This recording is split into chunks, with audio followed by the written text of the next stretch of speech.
Carl collapsed to the ground, holding his gut to stop the bleeding. "Cheetah, take him away!" Harry shouted at the tiger-suited girl. She was diving toward the Reaper, but when she heard Harry's order, she changed her trajectory and landed beside Carl. Whoosh! The girl beside Chandler sent a golden arrow made of sparkling energy to the Reaper to prevent him from attacking. However, the Reaper simply raised his hand, catching the arrow in mid-air without breaking a sweat. At that time, the youngster with the eagle emblem shot into the air, leaving a trace of blue light behind him. Michael felt like watching a superhero movie. While the cheetah was dragging Carl away from the Reaper, Harry dashed at the Reaper as the man flying in the air extended his hands towards the Reaper, firing beams of blue energy. The Reaper swung his sword with one hand, blocking Harry's punches while raising his other hand as a black shield retracted out of the metal bracelet in his arm.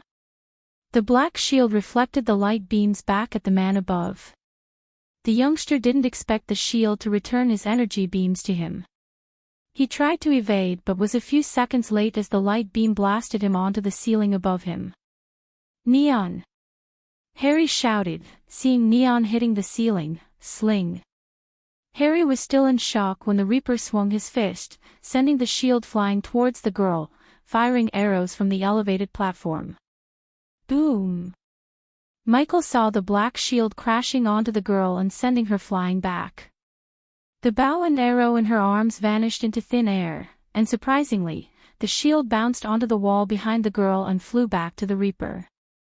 While looking at the battle, Michael understood one thing. The superhero team wasn't amateurs, but the Reaper had superior battle experience than them. He was calculating everyone's move even before they could make it. Despite the youngsters showing good teamwork and coordination, the Reaper had the upper hand because of battle awareness. As the shield returned to his hand, the Reaper turned his full focus to Harry, who fought without any weapons. Michael saw the shield retracting into the bracelet rather than disappearing as Michael initially expected. The device on the Reaper's arm gave him the idea to build something like that so he could defend himself in a physical fight. Until now, Michael depended on his superior close combat skills and sword master to defend himself in a battle with no spells involved. Although Michael felt no need for a shield as it would cramp his fighting style, he decided to build a device like the one the Reaper has. Neon and the archer girl were picking themselves from the ground as Harry fought the Reaper single-handedly. Michael couldn't take his eyes off the Reaper and Harry. It was like watching a kung fu movie where two masters fought to the death. Visit. For a better user experience compared to the rest, Harry seemed to have more battle experience. He almost reacted as fast as the Reaper and blocked his punches and kicks. "I can do this all day," Harry said, blocking the Reaper's punches. "I don't have all day," the Reaper snickered. The very next moment, the Reaper vanished into thin air, shocking everyone except Chandler. However, Michael noticed Chandler's face showed no signs of shock. If Michael was right, Chandler knew about the Reaper's powers, unlike the rest. Harry was stunned when the Reaper vanished into thin air. He jerked his head around to locate him but failed to do so. Then, suddenly, he appeared behind Harry. Although Harry possessed the power to sense dangers, his reflex failed him because the Reaper was too fast. He sweep-kicked Harry to make him lose balance, and then, the Reaper roundhouse kicked Harry in the head with enough force to create a small shock wave around them. Harry, Neon, the archer girl, and the cheetah all shouted as they dashed at the Reaper. The Reaper stomped on Harry's chest as he coughed up blood through his mask.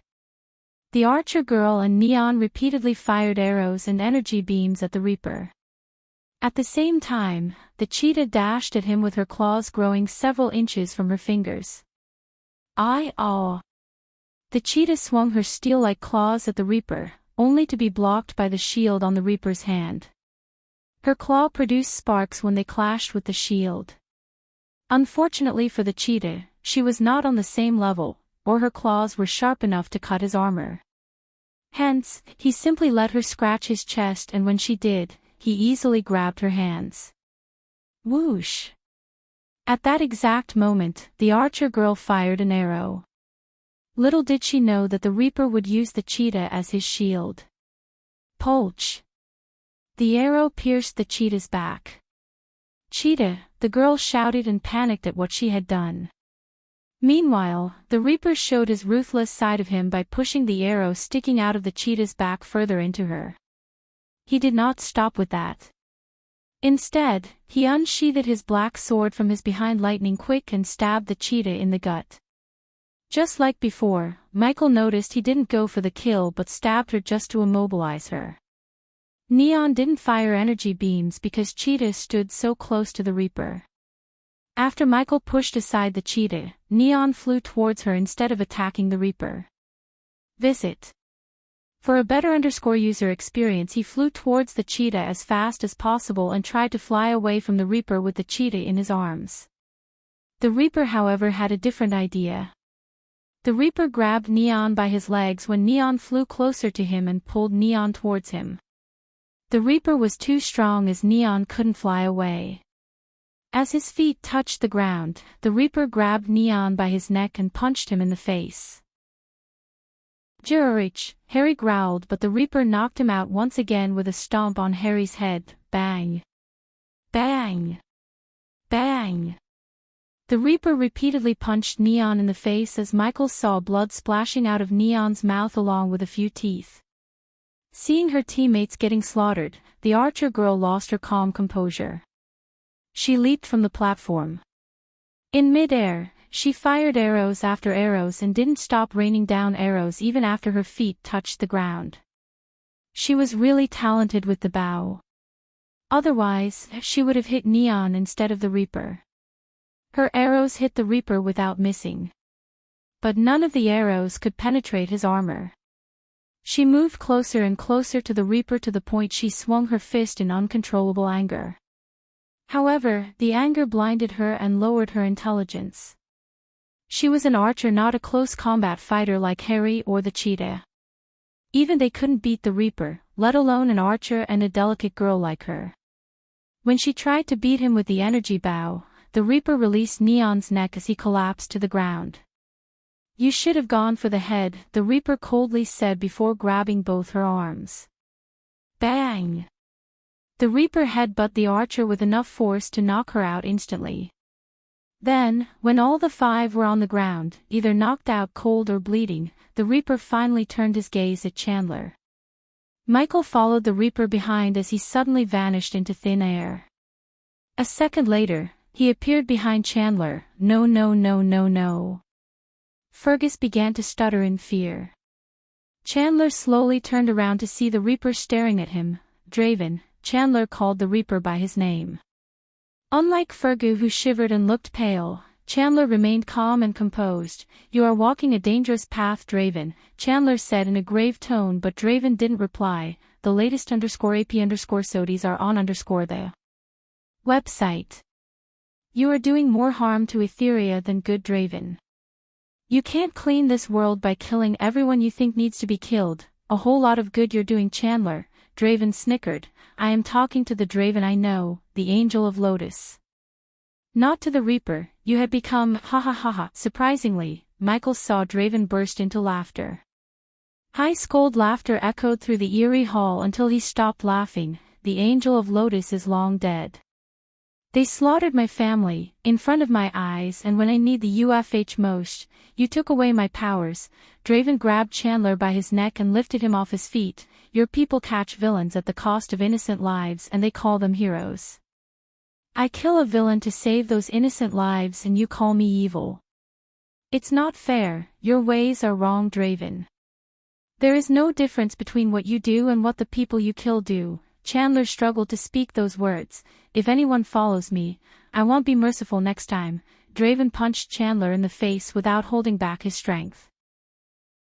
As soon as his fist met Chandler's face, Chandler's nose cracked with a sickening crunching sound. Draven threw Chandler off the platform and looked down at Fergus. Don't kill me." Fergus crawled back in fear. Crack. Michael saw Draven step on Fergus' feet, applying pressure until Fergus screamed in agony. Then, Michael could hear the bones in Fergus' feet crushing under Draven's boots. "How does it feel?" Draven asked coldly as Fergus kept screaming as loud as he could. Michael saw tears gushing out of Fergus' bloodshot eyes and blood seeping out of his feet. Do you remember her face, Fergus? Do you remember how she begged you to let her go? Michael heard Draven stutter, and for the first time ever, Michael noticed Draven's face show a sign of despair. When Michael looked Draven in his eyes, he could see the immense grief Draven had been holding in his heart. Please, please. Let me go. Fergus screamed in agony, but Draven showed no mercy. After crushing Fergus' feet, Draven lifted him off by his collar. Crack. Visit. For a better user experience, the moment Fergus stood up, Draven broke Fergus' right hand. Ark. You and I are gonna spend so much time quality together. After everything was said and done, Draven grabbed Fergus by his hand and closed his eyes for a second. At that time, Michael noticed a golden light around Draven. Does the host wish to follow Draven? The system asked Michael, and to be honest, Michael was slightly surprised by the system's sudden question. Instead of answering quickly, Michael looked around the place for a few moments. Why not? Michael firmly believed he was in Etheria for a reason. Something told him Draven held the answer to his question. Besides, Michael couldn't help feeling a strong connection with Draven. It was a sense of familiarity that he had never experienced before. When Draven opened his eyes, Michael saw a golden scroll in his hand. Teleportation scroll, Michael mumbled, recognizing the parchment. The system requires 5,000 points to lock onto Draven. Do it, Michael ordered the system. As soon as the system consumed his 5,000 badass points, he was pulled towards Draven. As he looked around the command center one last time, Michael sighed before his vision became blurry. You're back. Michael's vision cleared as he saw a charming brunette wearing glasses welcoming Draven. She was sitting behind a set of mirrors, tapping on them left and right. Michael looked around to get a sense of where he was. The large hall he was floating in the air looked neat, clean, and tidy. A door leading to somewhere else was located at the end of the hall. That door seemed to be the only way in and out of the hall except through the windows. He could see the mountains and lush green forests through the windows. Yet, surprisingly, they were slowly moving at a steady pace, and the buildings on the ground looked tiny. An airship. Michael was in airships before, so he immediately recognized that he was currently in an airship turned into Draven's flying fortress. Other than the tiny workstation in the center of the hall, Michael noticed the swords, bows, arrows, and various weapons hanging on the wall. How many people have you killed? The girl sighed. No one died. At least not yet. Draven looked at Fergus, who was shivering from head to toe. Draven dragged the six-armed man to the wall near where the weapons were hanging. Michael curiously followed Draven behind and saw Draven hanging Fergus on the wall by attaching shackles around each wrist and leg. Fergus was nailed to the wall in a few moments like a gecko. The bloody shackles around Fergus and the blades with dried blood on the tables told Michael the obvious. The girl looked a little flustered and uncomfortable looking at Fergus on the wall. However, it seemed to Michael that the girl knew what was about to happen. His soul is drenched in evil. Michael was taken aback by the demonic voice he heard. He jerked his head right to see a ghostly figure of an alien creature appearing over Draven's shoulder. The ghostly figure looked like Venom and Cobra had a baby. It was black, ghostly, and had white eyes with red pupils and a terrifying line of fawn-like teeth. The creature licked his lips, looking at Fergus. What is this? Fergus wriggled violently against the shackles after seeing the alien creature. But no matter how hard he wriggled, he couldn't escape from the shackles that tied his wrists and legs. You will have your fill, Margoth. Draven took a bloody arrow from the table beside him. Visit. For the best no_vel_read_ng experience, after he tells us everything we need to know, Draven slowly ran the arrowhead along Fergus' face. Wait, suddenly the creature Draven called Margoth turned around. Michael was stunned as the creature was looking directly at him. System, what the heck is this creature? and can it see me? The system's level is too low to find the creature's origin. However, the system can reassure the host that the creature cannot see the host. Michael heaved a sigh of relief even though he was disappointed that he couldn't find the creature's origin. What? Draven asked. I sensed something familiar in the room. Something powerful. As soon as the girl heard Margoth, she stopped working and turned around. What is it? Are you sensing it right now? Draven, take out the healing potion, Margoth asked Draven. He looked a bit skeptical but did as Margoth asked him to. Then, Draven put his hand inside his long coat pocket to take out a glistening blue vial of healing potion. Is that my healing potion? Michael was stunned. There was no doubt in his mind. The healing potion in Draven's hands was the same healing potion he brewed. What surprised him more was that the healing potion was 90% pure. How can my healing potion come to another universe? Michael's mind went blank. He had no idea that Draven possessed a system of his own, the legendary system. To those who don't know, Draven is the MC of anti-hero with a legendary system. I sensed the same energy radiation coming from the healing potion just a moment ago. Are you still sensing it? Draven asked, looking around the hole. No. But I swear I sensed it, Margoth said gravely. Might be because of him. He worked on the Black Project after all. Maybe he came across something with the same energy radiation. The girl adjusted her glasses and said. Hearing her words, both Margoth and Draven pondered the possibilities in their minds. Makes sense, Margoth finally said as Michael sighed. What is this Black Project? Michael asked himself as his gaze swept across the room.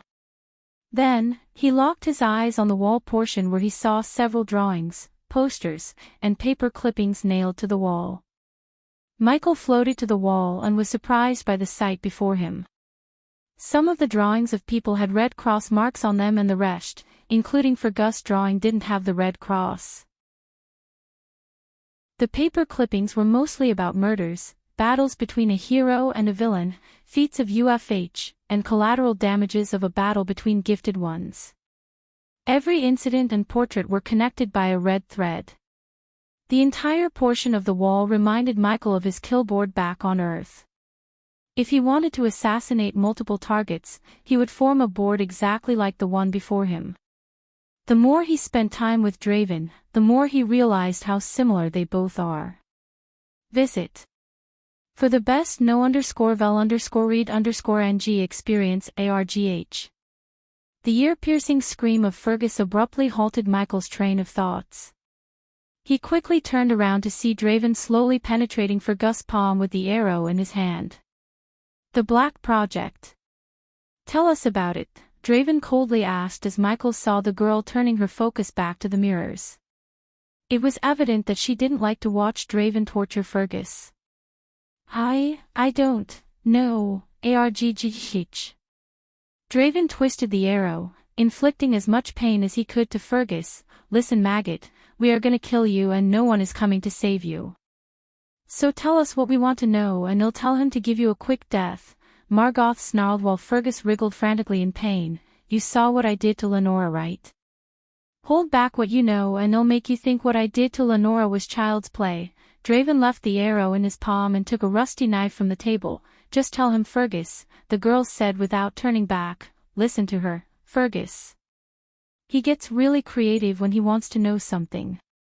Since you're one of the scumbags who killed his family, he will redefine torture. Margoth moved closer to Fergus. So tell us about the Black Project and seize this golden opportunity. Quick death. He won't talk until he loses something he loves. Draven snickered, fiddling with the rusty cleaver in his hand. What you're going to do?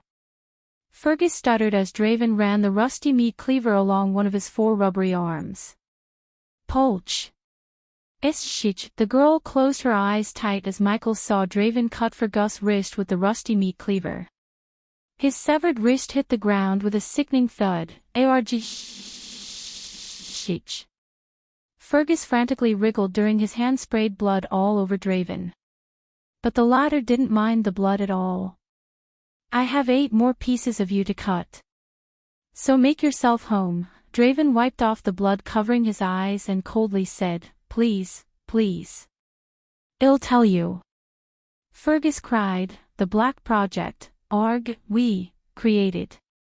Arg, Fergus cried and shrieked in pain, give him a painkiller, Margoth nodded. Michael once again focused on Draven's hand until he saw a milky white veil materializing in his hand. This time, however, the potion in Draven's hand wasn't brewed by Michael. Instead, it radiated a different type of energy Michael wasn't familiar with. Draven forced the white liquid down Fergus' throat. After a few seconds, Fergus stopped screaming and the blood stopped spraying out of his severed wrist. The Black Project. Spill out everything you know before I cut another one. The Black Project is all about opening portals to other universes. Michael immediately dashed at Fergus when he heard the words, opening portals to other universes. The girl couldn't stay still, so she left her workstation and came to Fergus despite all the blood and gore. I thought other universes are just a myth. The latest _AP_SODIes are on _the website. Where do you think we met Sarah? Margoth asked the girl, isn't Void just a pocket dimension? I thought so too.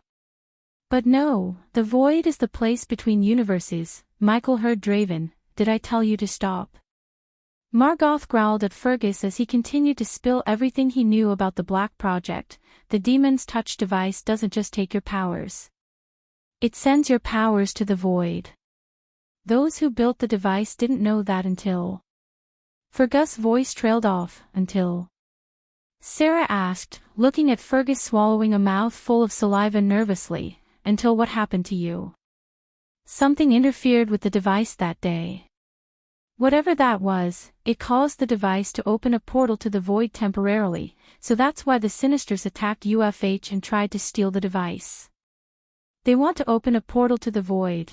After a few minutes of silence, Sarah opened her mouth. Fergus nodded, apparently not only the Sinisters. Margoth exclaimed as Sarah creased her brows. What do you know about the Supreme Ones working on the Black Project? I don't know. I just heard some rumors. Fergus was terrified to say that he didn't know. Thus, he quickly decided to tell them about the rumor he heard when he was with the Sinisters before Draven cut his another hand.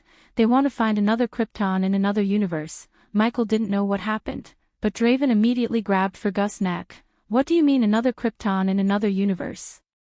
They believe there's another universe similar to Etheria where the Krypton is still alive. Michael may not possess the ability to read minds.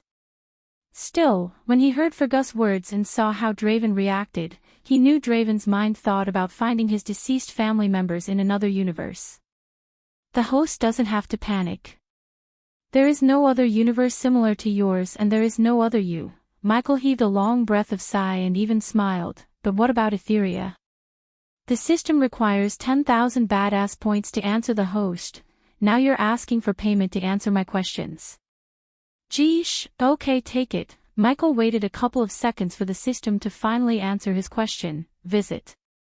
For a better user experience, there is another universe similar to Etheria. This doesn't mean there is another Draven or another legendary system. Another Etheria. Michael mumbled under his breath. Deep down Michael was glad there was no universe similar to his. He liked to be unique. However, that didn't seem to be the case for Etheria. Still, the system said similar, not exactly the same. His gut feeling told him there was no other Draven. It felt like Draven was the main character of Etheria just like he was to his universe. Another Krypton. Draven frowned. Since Michael was new to Etheria, he had no idea about the war that happened between Etheria and the Demon King's army. Krypton was the most powerful hero in the whole Etheria. Granted, Draven rivaled Krypton when he was at his peak, but unfortunately, Draven lost all his powers. Why do they need another Krypton? Sarah asked Fergus. I don't clang. Fergus was about to say I don't know when Draven flicked the rusty cleaver. No, Fergus stuttered. Raiden. Michael noticed the dark frown on Draven's face. The trio became silent and Sarah looked terrified. What about him? Draven coldly asked Fergus. Raiden was just a low-level general of the Demon King. Demon King? That's cringe. Michael rolled his eyes. Low-level general. Sarah shrieked. She still had nightmares about the invasion and how many people had lost their lives. What do you mean a low-level general? That guy destroyed half of Etheria and killed countless gifted ones like they were nothing. Margot's already serious demonic voice sounded more serious. Michael wondered who the hell is this Demon King. Also, in the corner of his mind, he recalled the mysterious figure on the engraving. Until now, he thought the person was him, but after hearing about the Demon King, he had a feeling it might not be the case. I don't know if it's true, Lenora told me. I don't know where she heard it. It makes sense. Draven deeply exhaled. For a few moments, no one said anything. As a result, an eerie silence haunted the hall until Draven spoke. Visit. For the best no_vel_read_ng experience, if what he said is true, the Supreme Ones can't win against another invasion without Krypton. Invasion, another universe, Demon King. Man, this guy is in serious trouble. Michael felt pity for Draven without realizing Draven was his son. Michael didn't even try to communicate with Draven and the group. The future Dark Lord sent Draven to Etheria so he could live without being hunted by the Queen and his enemies. Unfortunately, although at that time Etheria was safe from the Queen, the citizens of Etheria managed to mess up and become vulnerable to the Queen. The only thing the Queen failed to grasp was the future Dark Lord planned everything. As a result, he never lost control of the situation. Even when Nightmare died, the future Dark Lord didn't lose control of himself because he was in control all the time. We need to capture a Supreme One Draven. We can get more information on the Black Project from them, said Margoth. They have the device and the resources to recreate what happened to me. So what's stopping them from opening a portal back to the void? Draven asked, looking at Margoth and Sarah, but to Michael, it seemed like he was questioning himself. They managed to modify the device to make it usable once a year from once every 100 years. Draven and Margoth nodded at Sarah. But Michael saw Draven thinking deeply. Indeed, Draven was thinking about something. He recalled everything Lenora said before he killed her. Before I killed her, Lenora said something about a key. As soon as Draven said these words, Michael was stunned. He immediately turned his full focus to Draven. It couldn't be just a coincidence Michael was searching for the key and Draven was also talking about a key. It wouldn't take a genius to figure out that both keys are the same. A key? Sarah tilted her head. I scoured through all UFH servers but didn't find anything about a key. Do you need anything more? Margoth turned his head towards Fergus. Please just kill me quick. At this point, Fergus lost all the will to live and was exhausted both mentally and physically. He just wanted a quick death.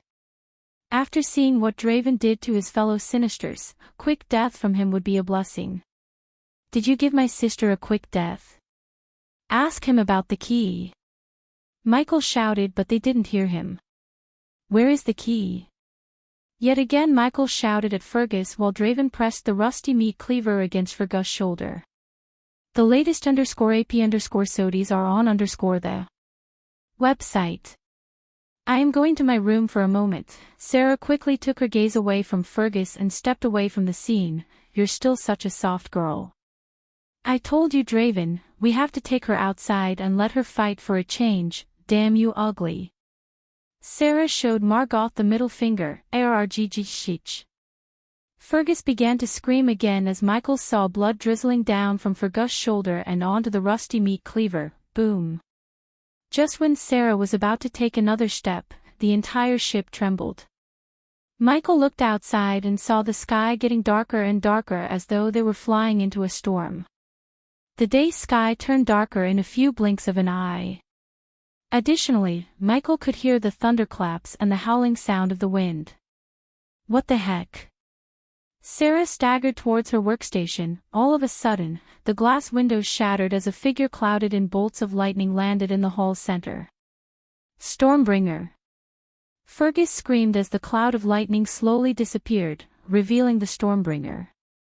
The Stormbringer wore sleeveless silver metal armor with archaic engravings and a dark blue cape that fluttered in the wind.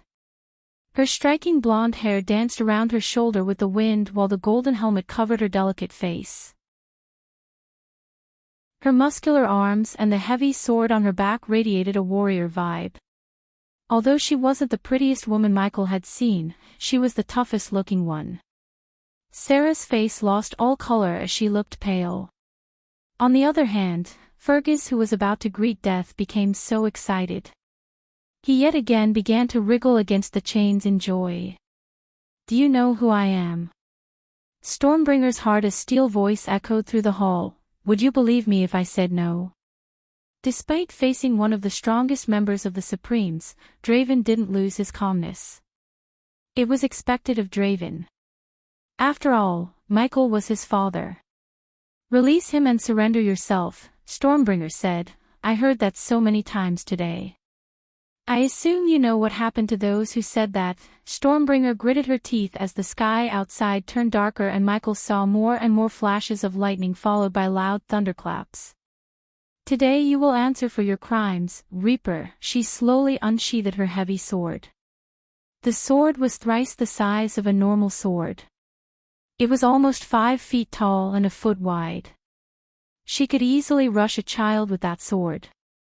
She held the sword using both arms as bolts of lightning coiled around the sword. "You are dead, fucker." Ha ha ha ha ha. Fergus began to laugh like a maniac. After seeing Stormbringer, Fergus regained his hope to live again. The Sinisters had connections within the super prisons. So it was only a matter of time before he breaks out of there again and continues his life of crime. Visit.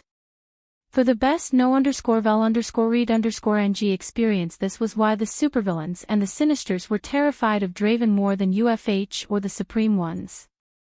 If the latter caught them, they would just throw them in prison. It wasn't the case for Draven. If they got caught by Draven, there was no prison, only hell awaited them. Funny, Draven's snicker abrupt put a stop to Fergus' maniacal laughter. "Don't," the Stormbringer growled when Draven was about to move his hand, but after seeing him just lift his hand without reaching for his weapon, the Stormbringer didn't dash at him. Click. Draven just snapped, growling. It wasn't even a second passed after his snap when Fergus began to growl. Michael saw Fergus desperately gasping for air. If Michael's guess was right, the white liquid they gave Fergus wasn't just a painkiller but poison. Draven planned everything, just like Michael. Arg! The Stormbringer let out a battle cry before dashing at Draven with the heavy sword in her hand. She wanted to save Fergus. They were about to clash when Michael felt an invisible force pulling him back. She tried to fight back, but the force was too powerful. The sight of Draven and the Stormbringer grew smaller and smaller until everything around him became pitch black. He traveled in darkness for a while and then, he saw a light at the end. Little by little, he got close to the light and saw his body. It took Michael a few more seconds to settle in his body and become whole again. Ishich, Michael gasped for air, feeling an excruciating headache for a few moments. His face turned green as Michael felt an urge to throw up, and he did. For a few moments, he coughed up blood. As a result, his face became pale. Quickly the APD injected him with a healing potion to make him feel good. Michael looked into the crack, seeing nothing but darkness. He then slowly turned around to see Sabrina peacefully sleeping on the mattress and still holding the book under her head. So the key opens up portals to other universes. Michael finally solved the long mystery of what the key opens. Now he needed to find the key and get to it before the Guardians. The last thing Michael wanted was the Guardians to get stronger by conquering other universes. Where is the key? Michael asked himself. Although Michael gained nothing tangible through his visit to Etheria, he gained an idea to build a shield device similar to Draven's. The Dark Lord did not need a shield since he could unleash his full power to destroy his enemies. However, Ghost needed a shield. Since Sabrina was still sleeping and he felt exhausted, Michael took a parchment and a quill from the system's storage before sitting beside Sabrina. He recalled Draven's shield for a moment and began to sketch a device similar to his on the parchment. With his inventor's skill and Elidor, he was confident he could make a device that would make Draven's shield look like a cheap toy. Visit for a better user experience. After finishing the sketch for the new retractable shield and a gauntlet, Michael fell asleep on the ground. He was exhausted to the soul level and couldn't stay awake. A long while later, Sabrina slowly opened her eyes. She felt rejuvenated after a long nap. As the sleepiness faded away from her eyes, she searched for Ghost and found him sleeping on the ground a few meters away from her. Looking at Ghost on the ground, Sabrina stood up. For a few moments, she looked around the place to make sure no one was around them. Then, she brought the blanket to Michael and covered him with the blanket. She made sure the blanket covers him from neck to toe. While Michael was peacefully sleeping, Sabrina kindled a fire and sat beside the fire. The gloomy hallway was haunted with silence. The only sound Sabrina heard was firewood crackling under flames. In the gloomy silence, she recalled everything she went through over the last couple of weeks. The vampires took turns beating and torturing her, especially Zeke. He took pleasure in inflicting her pain. They cut her back and arms, just to make her bleed. Then, the vampires collected her blood and drank it like wine. At first, she tried to fight, but without arch energy, she had no chance of defeating them. She just wanted to prove herself. That was why she took part in the Guardian operation.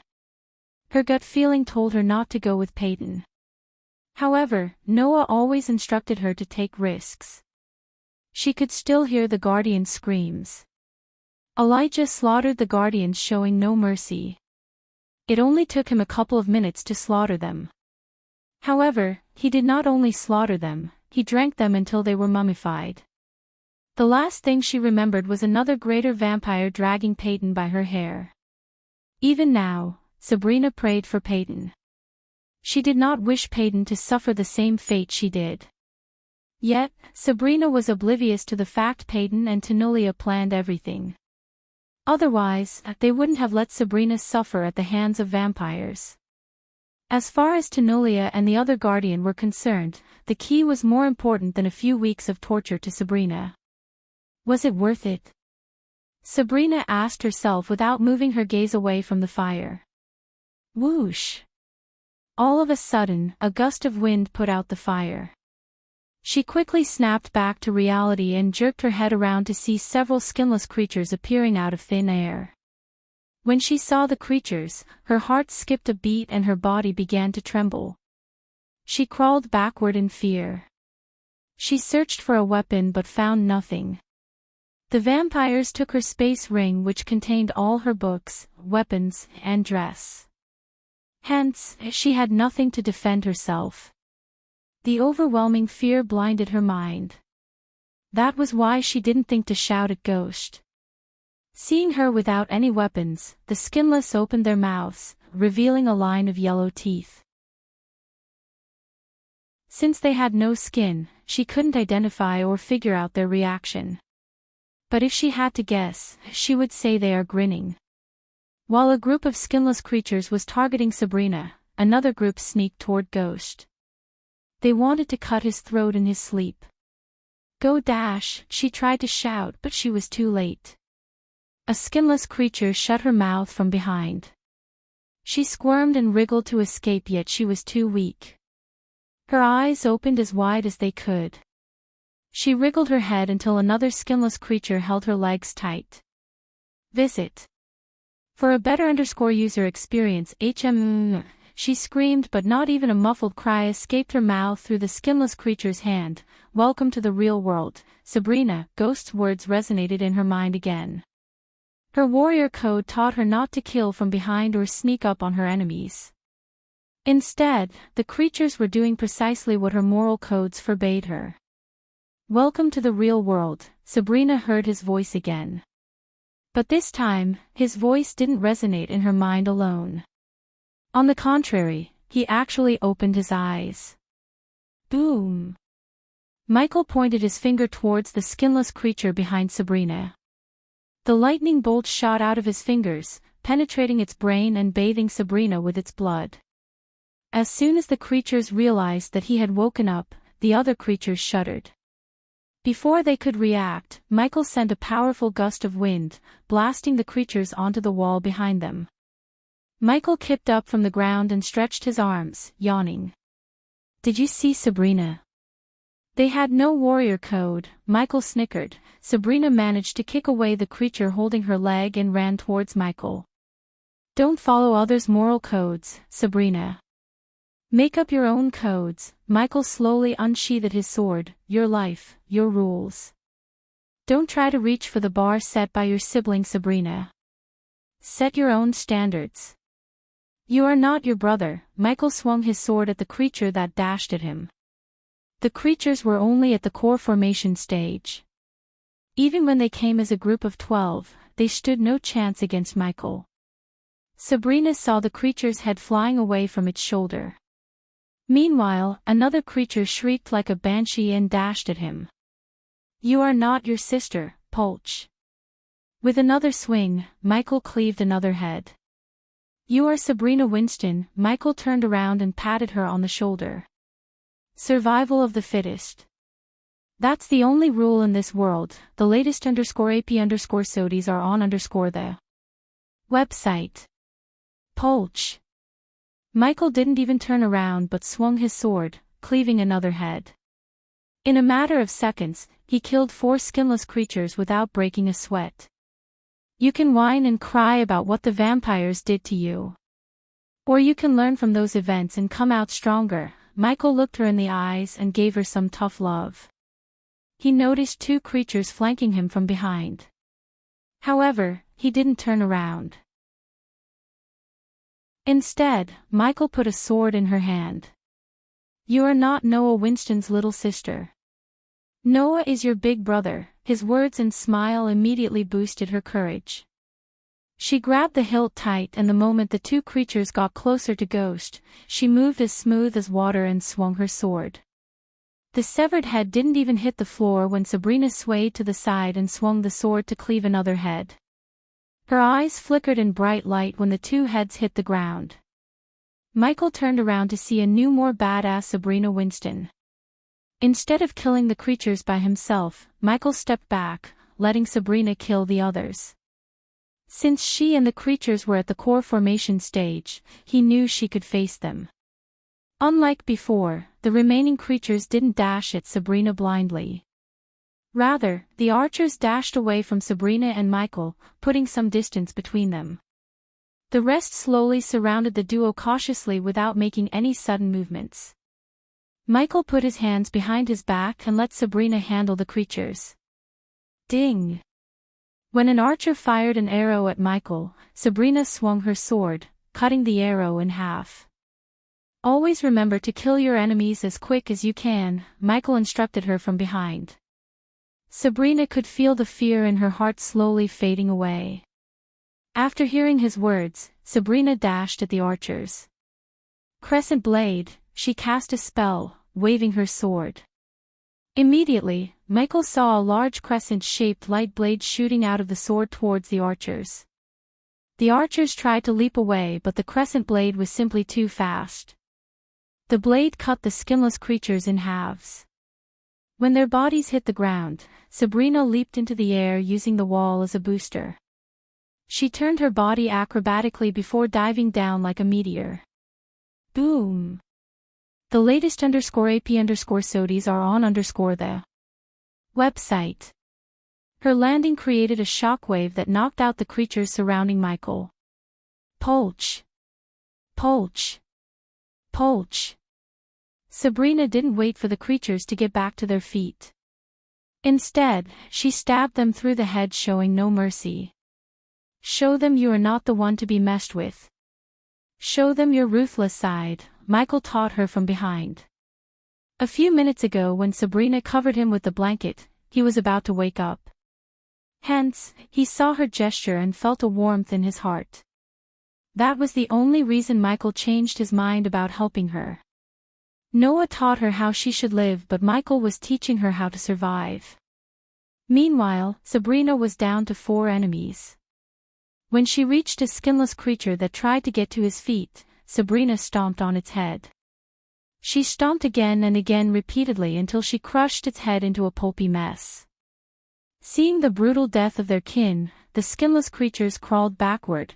Inflict maximum fear onto your foes. Your priority in every battle should be to win without even fighting. With her face covered in blood, she looked like a pissed-off goddess of war. Until that moment, she was a delicate flower who took pride in her talent. But when she stomped a creature to death and drenched in blood, she looked like Michael's sister. Granted, Noah loved his little sister dearly and protected her to the best of his abilities. Still, he failed to teach her the reality of the world outside. On the contrary, Michael would have taught her the world before teaching her anything. To survive in the world of killers like him, she needed to be ruthless and brutal. The code of warriors Noah taught her put her in a cage. The life lessons Michael was teaching her would ensure that never happens again. Ark die. Learn to control your anger, Michael said when she began to shout and stomp the already dead creature. Never let your anger cloud your mind. Your mind is your greatest weapon. Michael nodded in approval when she took a deep breath to calm her mind.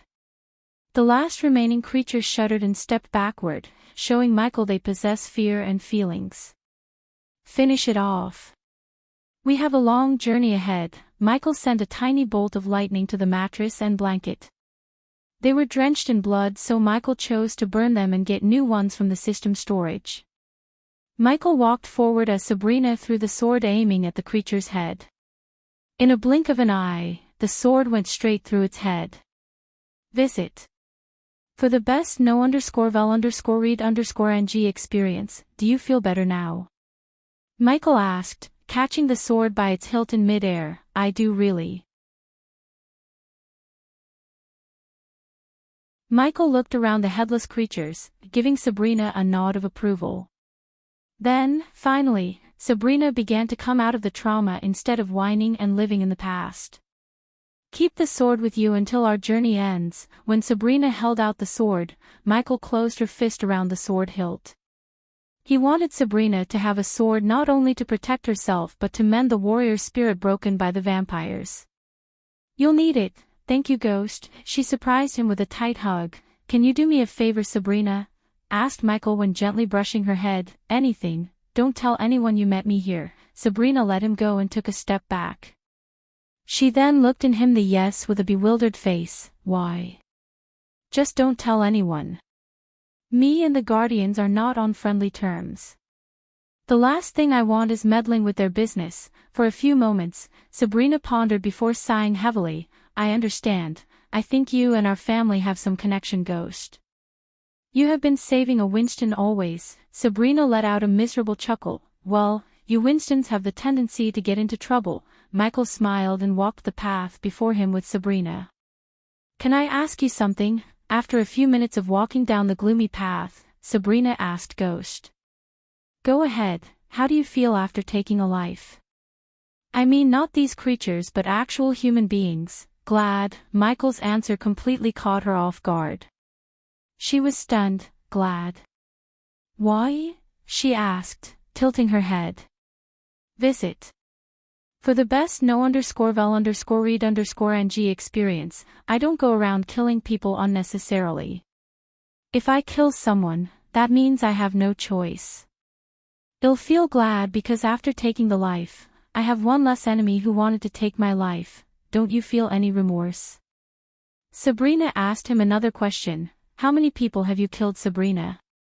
Michael asked her, instead of answering her question. A few. But they deserved it. Then why do you want to know how I feel? I told you, Sabrina, live for yourself.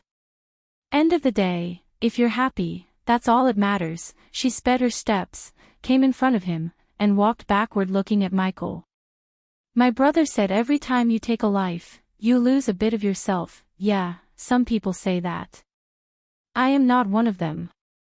Either I kill and lose a bit of myself or not kill and lose the whole of me. I didn't work my ass off to this point to get myself killed. Michael massaged the back of his neck while talking to her. What's your ambition? What do you want to be in your life? She looked curious to know Michael's answer. For some reason, Sabrina felt good talking to Ghost. When she talked to Rowena or Noah, she always felt some kind of pressure from them. They both expected Sabrina to be what they wanted. However, Ghost encouraged her to be herself rather than trying to satisfy someone else. Of course, Sabrina had no idea Ghost was her big brother at this moment in time. Otherwise, she would have felt 100 times more pressure because Ghost was at the stage where Noah seemed pale in comparison to him. If Michael knew Sabrina was his little sister, he wouldn't have messed her mind with stupid warrior codes. Instead, Michael would have taught her how the real world works. What everyone wants, immortality. I am gonna sit back and enjoy everything this world has to offer. Congratulations on your engagement, by the way. Michael was kinda surprised by her words. How did you know? As far as Michael could remember, only Claire and the elders knew about his engagement to Gaia. He wanted to share the news with everyone at Hades. But before he could do that, they were attacked by the ninjas. The ring, Sabrina pointed at the engagement ring on his finger. It didn't look like a space ring. So you were either wearing it for fashion or you're engaged to someone, most probably to Elia. Took a guess, huh? Yep, Sabrina nodded. It was astonishing to see how quickly she changed. A few hours ago, she was a broken, cowardly girl, and now she had turned into a cheery, joyful girl. Visit. For a better user experience, all she needed was a bit of tough love and a few skinless creatures. I heard a rumor you're not going to marry anyone else. Any truth to that? You heard right, really. Sabrina raised her brows because she was amazed. You don't have anyone else in your life other than Elia. I know I am asking about your personal life, but I am really surprised. This is the first time I heard a prodigy like you have only one girl in his life. What's wrong with that? Michael couldn't help chuckling after looking at her reaction. Nothing. It's just too surprising. Take my brother for example. He has a few girls in his life, a few.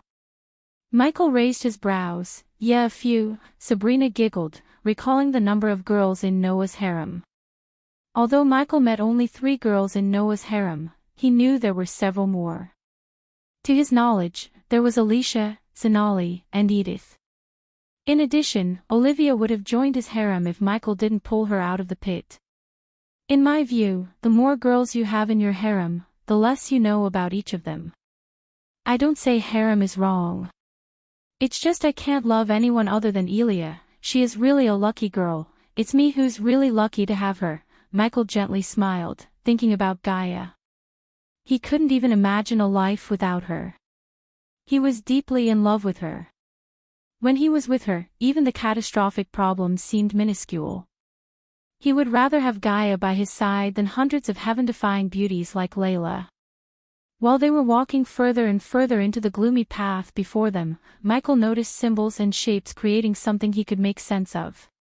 Sabrina saw Michael suddenly turn his gaze towards the wall and walk towards it.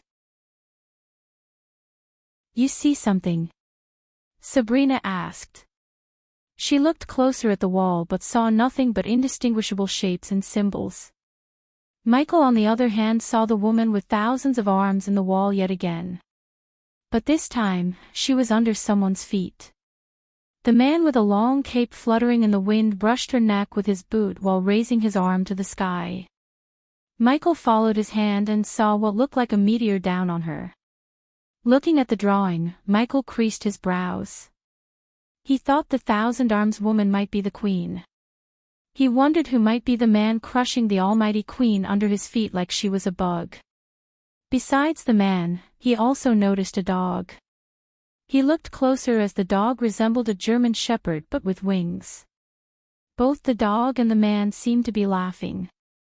Michael slowly walked along the wall to see more and more engravings, and all of them had the man and the dog. I still can't see anything, Sabrina said, the latest _AP_SODIs are on the website. Look over there. Maybe you might see something that I can't. Michael sent away Sabrina and focused on the engravings on the wall before him. On one particular portion of the wall, Michael saw engravings of thousands of soldiers running toward the man and the dog. In the next portion following the soldiers, Michael saw all the soldiers on the ground, obviously dead. He saw the dog ripping off the soldier's armor. Who is he? Michael touched the man and asked himself. Previously, Michael saw the engravings of Draven. Surprisingly, he was pulled into Etheria and Michael had actually met Draven. Now Michael saw the man in a long coat and a thieving pet dog. He wondered if he was going to pull into another universe. Hunter. Suddenly, the entire maze trembled as a shrieking voice echoed through the dark hallways. What was that? Sabrina held onto the wall beside her, balancing herself.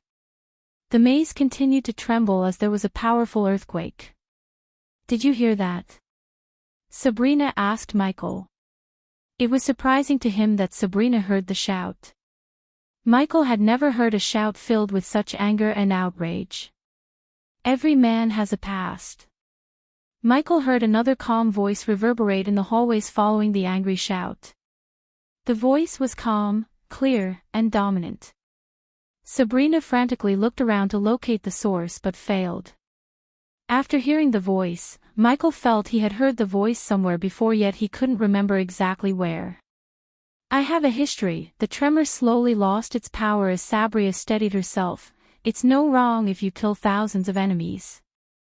But letting one traitor live is. Michael heard the same voice again after a few seconds. I am sure I'm the villain in everyone's stories. I am the fucking hero in mine. As soon as the voice shouted, Michael and Sabrina were thrown into the air by a powerful gust of wind. They were sent flying several meters backward before they could steady themselves. Hunter. Michael heard the demonic scream yet again. This time, the shout was louder, but the maze didn't tremble like earlier. I am certainly not good. I am not bad either. I am just evil. Michael was absolutely positive he heard the voice again. In fact, he heard the exact same sentence back on Earth. Visit. For the best no_vel_read_ng experience. As soon as he recognized the voice's owner, Michael saw the wall beside him cracking. Then, he felt the wall pulling him in. Oh shit, here we go again. The force was several times stronger than before. He just closed his eyes and prepared himself to jump into another universe. Deep down, he was excited. Because when he met Draven, he learned more about the key and got an idea of a new device. So he wondered what he might get in the universe he was going to. Michael was the #1 hitman in the world, and if Michael was right, he was about to meet the most powerful and dangerous man to ever live on Earth. The city of Ravenfort was built at the base of a rugged mountain called Raven Mountain and was truly a contemporary wonder. Its charm was matched by the backdrop of lush fields of grass and endless forests which had helped shape the city into what it is today. The trade resources these fields and forests brought were of great importance. Still, they were also influential when it came to architectural designs, as the vast majority of buildings have been built with an abundance of large windows to mimic the openness of fields. The skyline was riddled with peculiar buildings and their beauty was only matched by each other. Parks and gardens were flourishing in Ravenfort, attracting a lot of attention. So many dukes and noble families had left their mark on Ravenfort. But only one man changed the city into a buzzing neon city of Kingdom Dawnguard. Where the heck am I now? Unlike in Etheria, Michael was thrown into an open street as he floated above the middle of the street. He looked around and was truly astonished by sight. For a few moments, he was baffled by the sight. The place in his sight looked like something directly pulled out from an anime and sprinkled with neon lights to make it look like a fantasy medievalish Vegas. The street was buzzing with people in fancy clothes. The neon signs and the decoration each building had coupled with the starry sky gave off a quiet charm. Anyone would want to lose themselves in the city without a second thought. Michael could count several casinos, restaurants, theaters, and surprisingly, strip clubs. It's definitely his work, Michael shook his head, chuckling. Michael continued to float above the crowd, aimlessly watching the streets. While roaming the streets, Michael noticed how clean the streets were. Then, he looked at the raven-shaped mountain looking down at the city. Damn it. I lost 100,000 today, dude, you know what they say. The house always wins. Michael turned his gaze towards a couple of elves walking out of a casino. The building resembled a miniature pyramid, and their shout was loud enough for many pedestrians to turn their gazes at them. I am sick of losing my astral coins in this place, the elf leading the group, who had blonde hair and pointy ears, stomped on the street. The elves looked exactly the same as the elves from Michael's universe. Except these elves had pointier ears and were taller than the humans in the streets. They also looked more dominant. Then why do you keep going to this place? There are countless casinos in Raven Fort, the elf following the angry elf said. Sigh, the elf sighed, because they have 6 services. Especially the girls, dang. The elf licked his lips before mingling with the crowd. Michael followed the crowd of streets towards the castle in the distance right beneath the mountain. Visit. For the best no_vel_read_ng experience, get your daily dose of news here. Newsflash. The Dark Mage has decimated Grassgrave, the school of astral magic. The royal mages are scouring the kingdom for the Dark Mage. Michael turned his head immediately towards a couple of street urchins shouting at the crowd standing on a stack of crates. The Dark Mage strikes again. Want to know about the Dark Mage? Get your daily dose of news from the #1 news provider, Newsflash. Michael saw several people, including elves, dwarves, and humans rushing toward the street urchins to get a copy of the newspaper in their hands. The Dark Mage. Michael felt curious about the Dark Mage. He wondered whether the Dark Mage and the man who crushed the queen under his boots were the same people or not. Dear God, it says the Dark Mage has killed every single disciple in the school. A human lady wearing a feather hat read the newspaper and gasped in shock. Why is he hunting the mages? Not mages. The mage schools allied with the Church of Goddess Aditi. This is the 5th school he had wiped out of existence.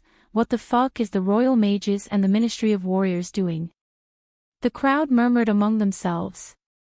Michael noticed every single one who talked about the Dark Mage looked pale and flustered.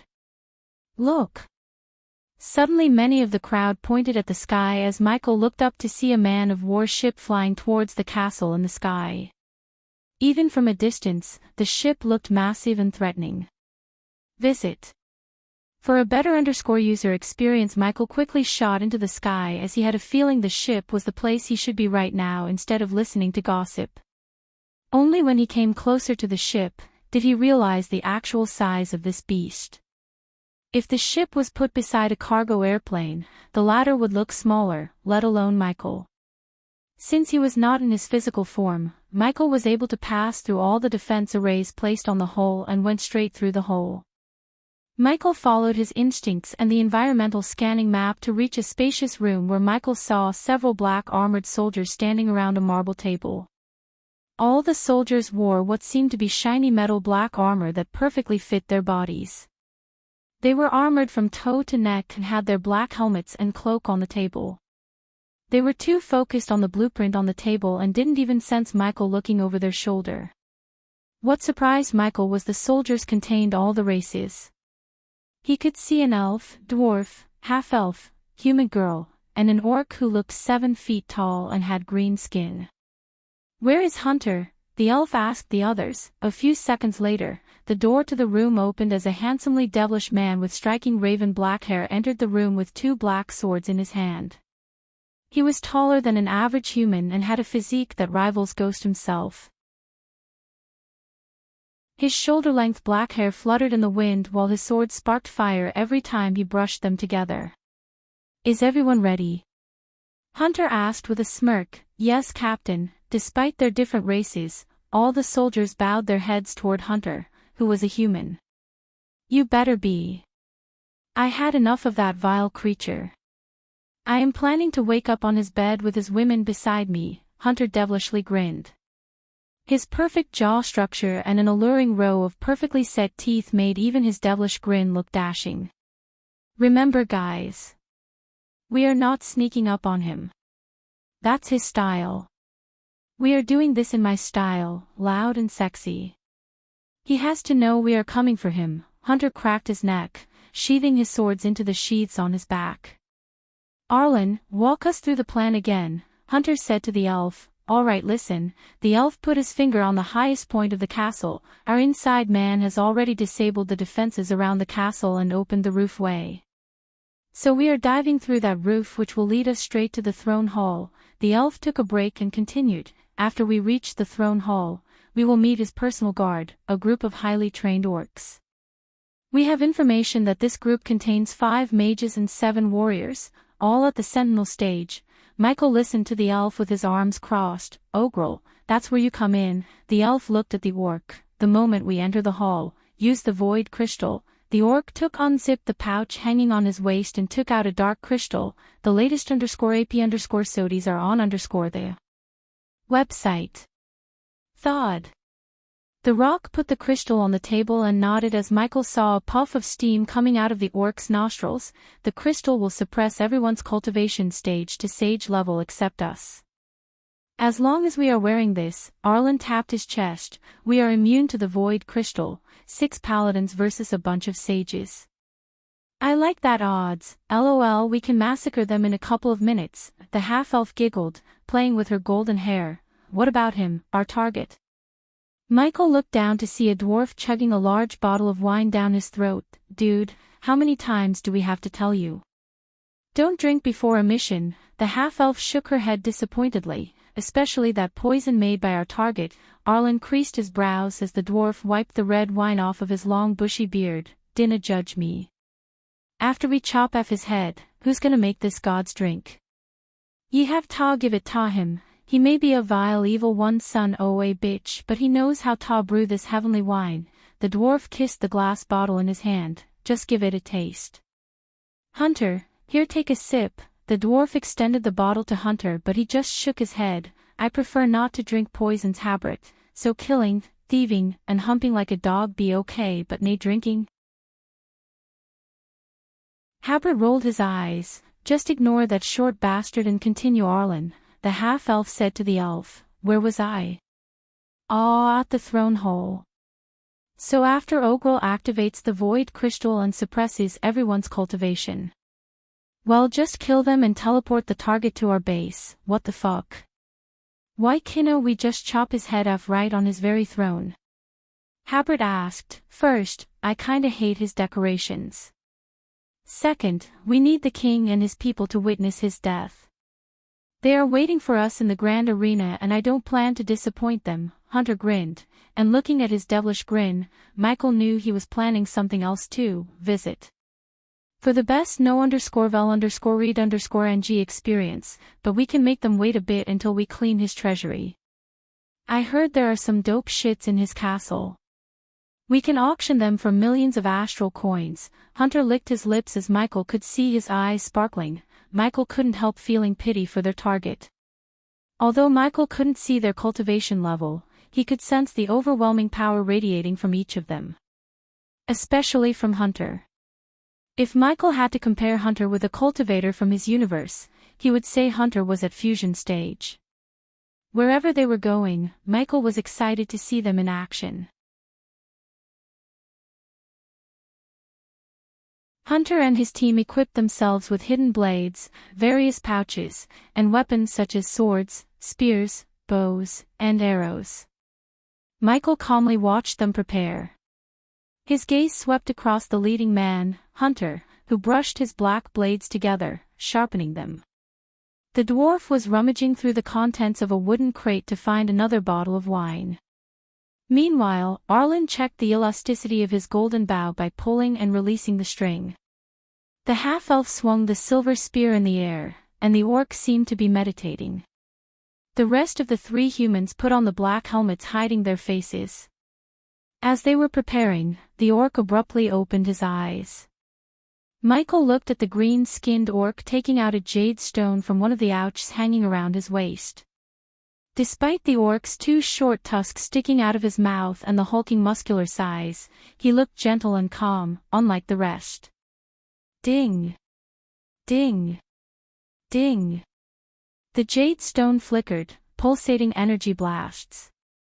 "Our girl?" asked Hunter as the orc nodded. Finally, Hunter stopped sharpening his sword and walked toward the table. "Is everything ready, Monolith?" "Yes," a whisper of a girl sounded from the jade stone. "Tell me he's there," asked Hunter. "Yes, he is there. I think he's going to hold a meeting with his minions soon. So come faster." The girl rushed Hunter. "We are closer than you think, Monolith." "Arlen, what's our ETA?" Hunter turned his gaze to the elf. 3 minutes, 3 minutes, Monolith." "Where is he now?" Hunter asked the girl who is called Monolith. Michael floated so close to the orc and the stone that he could hear the girl panting. She sounded like she had finished a heavy workout. "Visit. For the best no_vel_read_ng experience, getting dressed. Come quickly." "Shit, I have to go." The jade stone suddenly lost all its glow as Hunter sighed. "Let's go and get out, girl, back team." He cracked his neck and sheathed his swords back into the sheaths. Michael looked through the window and saw the majestic gray castle standing beneath the mighty mountain. The castle they were traveling to had 7 solid, round towers that were both a defensive and decoration aspect of the elegant castle. All 7 towers were connected by towering, narrow walls made of what seemed to be gray marble.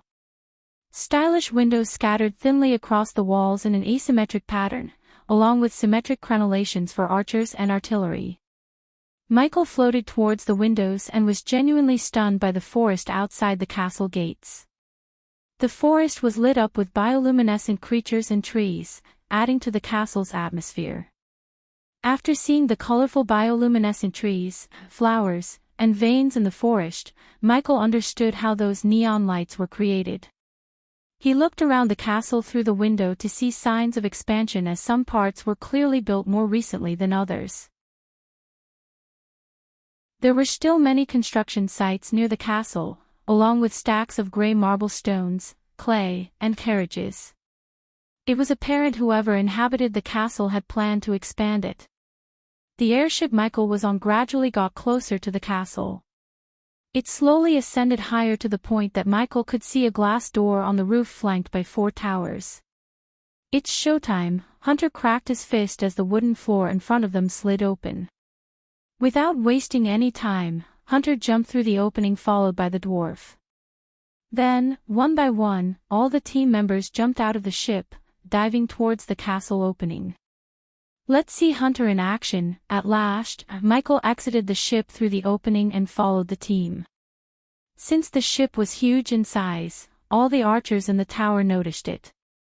Besides, Michael could see guards patrolling the castle walls chaotically running around the place. To Michael, it seemed like the guards were caught off guard. Whoosh! Whoosh! Whoosh! Whoosh! While diving down, Arlen fired arrow after arrow at each archer in the tower in midair. "He's good," Michael praised the elf's archery skills. Each arrow he fired went straight through his target's heads. Without inhuman skills, it would be impossible to hit the targets while diving through the air and facing the wind resistance. Of course, Gaia could do the same. When it comes to archery, she surpassed Michael. That didn't mean Michael was behind her in the accuracy department. What made Gaia a better archer was her talent for calculating wind resistance. Michael could easily buy an archery book and match her skills if he wanted. But for now, Michael chose not to spend badass points and decided to save them. Visit. For the best no_vel_read_ng experience, stop them. Why are our defenses down? What the fuck happened to the defense arrays? Michael heard the soldiers in the castle shouting in utter confusion. Soon, a line of archers rushed out of the tower and took aim at Hunter and his group. Fire! As countless arrows soared through the air, the orc closed his eyes. Solar barrage, Ogrel growled. In a blink of an eye, Michael saw a shield made of sparkling golden energy materialize in front of them. Hunter and the others quickly moved closer together and flew behind the shield as the arrows hit the shield, and the shield turned each and every arrow into a pile of ash. Flame lash. When Hunter and his group got closer to the line of archers, Habert the dwarf cast a spell, swinging the heavy axe in his hand. Michael saw a wave of fire shooting out of Habert's axe to the soldiers flanking the entryway into the castle. As soon as the fire wave hit the soldiers, the wave cut the soldiers in halves. Clang! When they got closer to the square entryway made of glass, Ogrel slowed down, falling behind. In contrast, Hunter just closed his fist, extended his arm, shattered through the glass, and landed directly on the throne hole. Pyro thorns. As soon as they landed on the throne hole, Ogrel waved his hand, casting a spell that created hundreds of fiery thorns on the floor. An overly loyal archer jumped through the broken entryway only to be burnt to death by the thorns made of blood-red fire.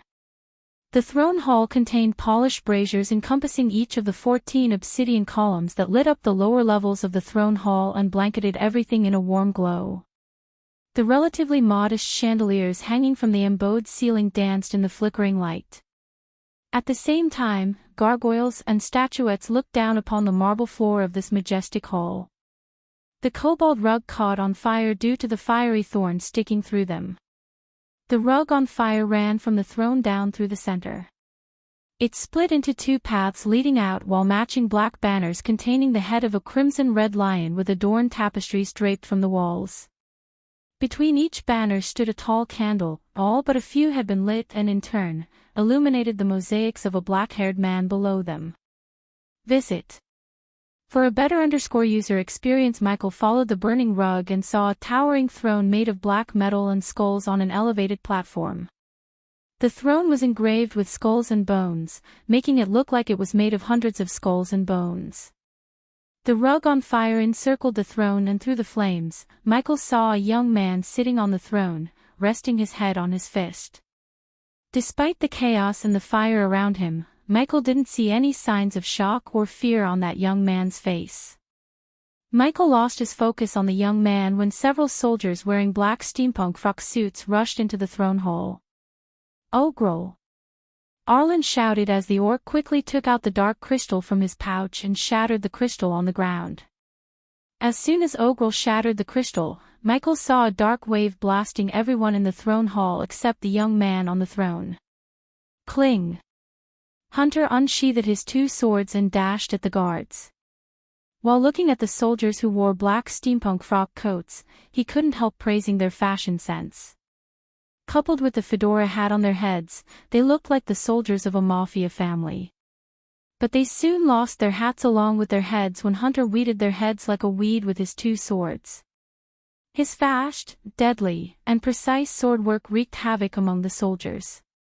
Flame lash. The dwarf cast the spell yet again as a lash made of fire cut the soldiers who tried to dash at them in halves. In a matter of a few seconds, Hunter had reduced the number of soldiers by half. He was a killing machine, and every time he swung his swords, he took a life or two. Every single one in Hunter's team massacred the soldiers so effortlessly. Ogrel had his hands towards the sky as Michael noticed a sliver of light shooting out of his chest and going into the floor. If he was right, the silver of light was the energy of this universe. In simple words, Michael's universe had arch energy, and Hunter's universe had astral energy. After several minutes, the hall had countless heads rolling around and headless bodies. The previously marble floor was flooded with thick blood. When the rug finished burning, and the fiery thrones disappeared, there was no one in the hall but Hunter, his group, and the young man on the throne. Felling. Hunter flicked his wrist, scattering the blood on his two swords before sheathing them. Looking at the young man on the throne, Hunter cracked his neck. You messed with the wrong Hunter bitch. Hunter snickered as Ogrel waved his hand, swirling like a tornado. While the orc was swirling, Michael saw a golden parchment materializing in his hand. Soon, the orc tore the parchment in half as a golden light shot out of the parchment enveloping the entire throne hall and everyone in it. The latest _AP_SODIES are on the website. The next moment, Michael saw a vortex opening above them and felt he was being sucked into the vortex. Then, in a few blinks of an eye, everyone in the throne hall just vanished into thin air. After being teleported from the throne hall, Hunter, his team, and Michael appeared on the open ground along with the young man on the throne. Michael quickly looked around and realized they were in an arena. His gaze swept across the fancy-dressed nobles around them in elevated seating until he saw a group of people watching Hunter and his group sitting on the VIP seatings. The nobles gasped in shock when they saw the black throne and the young man sitting on it. Even now, the young man looked calm and lazy, resting his head on his fist. Since there were no flames between them, Michael was able to look at him clearly. The young man had smooth skin, perfect jaw structure, blue eyes, and neck-length raven black hair. He was not by any means the most handsome or dashing young man, but undoubtedly, he had a charm that rivaled even Michael. The calm look on his face added an extra charm to his personality. The young man rubbed his neatly trimmed stubble beard, sweeping the arena around him with his gaze. Michael heard countless people gasping in shock. Michael wondered why they teleported the young man with his throne. That's him. Kill him. Bastard. Many people began to shout and throw whatever they had in their hands. But the rest seemed pale. Silence. Suddenly a thunderous shout echoed through the arena, silencing everyone. Michael looked in the direction of the shout to see a red-robed man standing up with a golden crown on his head. The man radiated a kingly aura with his neatly pruned gray beard, shoulder-length wavy black hair with strips of gray hair, and broad shoulders. If you may court mage, Michael saw a white-robed old man walking toward the king with a long white beard. He carried an ancient-looking wooden staff in his hand. When he reached the king's side, he raised his staff in the air and pointed the end towards the young man. Mystic bounds, Hunter and his group took a step back, looking at the chains made of silvery astral energy flying towards the young man from the court mage's staff. The chains coiled around the young man like a snake. Still, the young man remained calm without showing any signs of distress or fear. "He is secured, Your Majesty," the old man bowed deeply as the king nodded. Then the king turned his gaze towards Hunter and his group. Hunter stepped forwards. "You and your team had done this kingdom a great service by capturing him. It's an honor to serve this great nation, Your Majesty," Hunter bowed. Visit. For the best no_vel_read_ng experience immediately the hundreds of people in the arena began to shake the arena with their thunderous cheers and claps. Hunter waved his hand all around, and so did his team.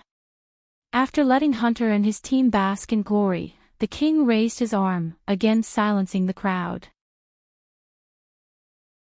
Hunter, the king uttered the name again, but surprisingly for Michael, the king was looking at the young man on the throne.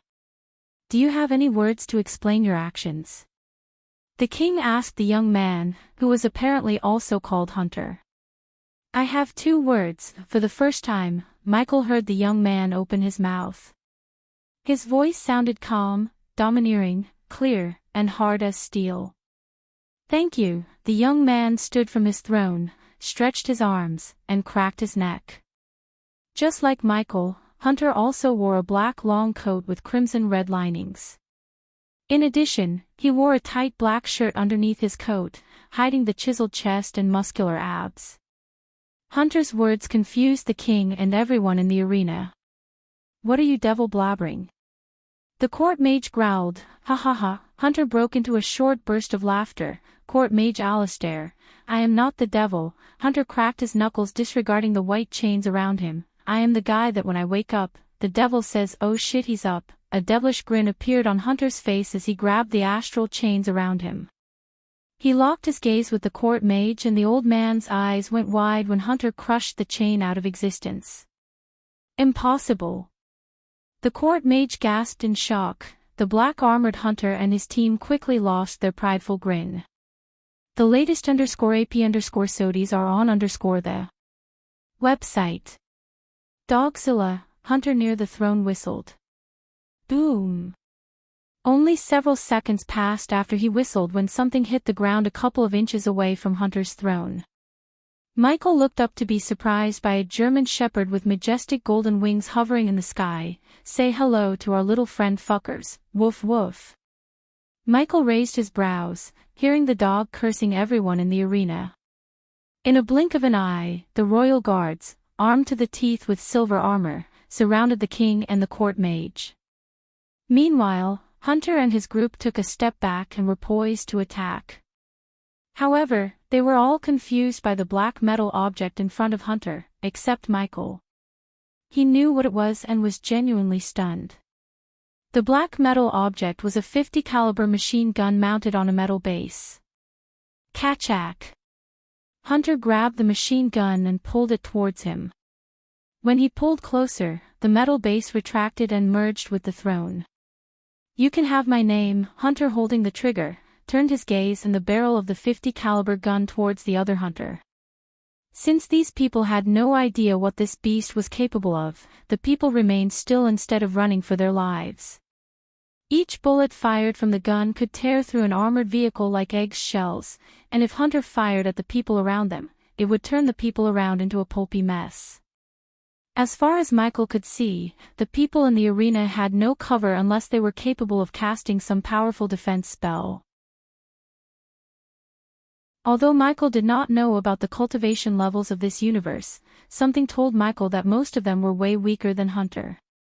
You can dress like me. Hunter loaded the bullets into the gun, pulling the spring toward him to turn off the safety.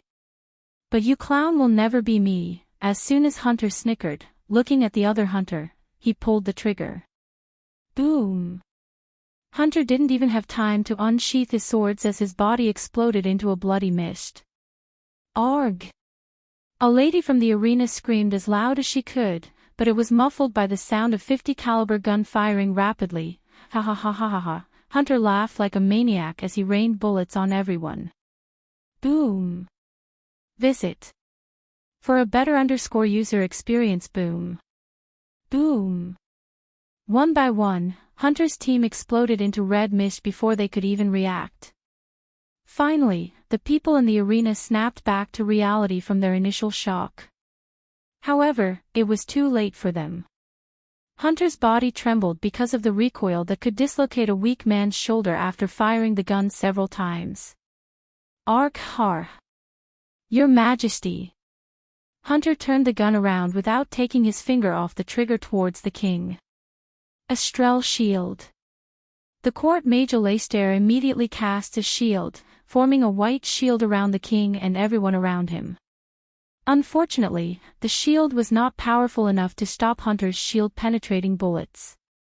The nobles screamed, yelled, and tried to run away as the entire arena was in chaos. Yet no matter how hard they tried, they couldn't escape the bullets coming out of Hunter's gun. Hunter laughed louder after he painted the walls with the king's innards. Unfortunately, the royal guards and the court mage weren't spared either, as they were soon turned into a red mist by Hunter in a few seconds.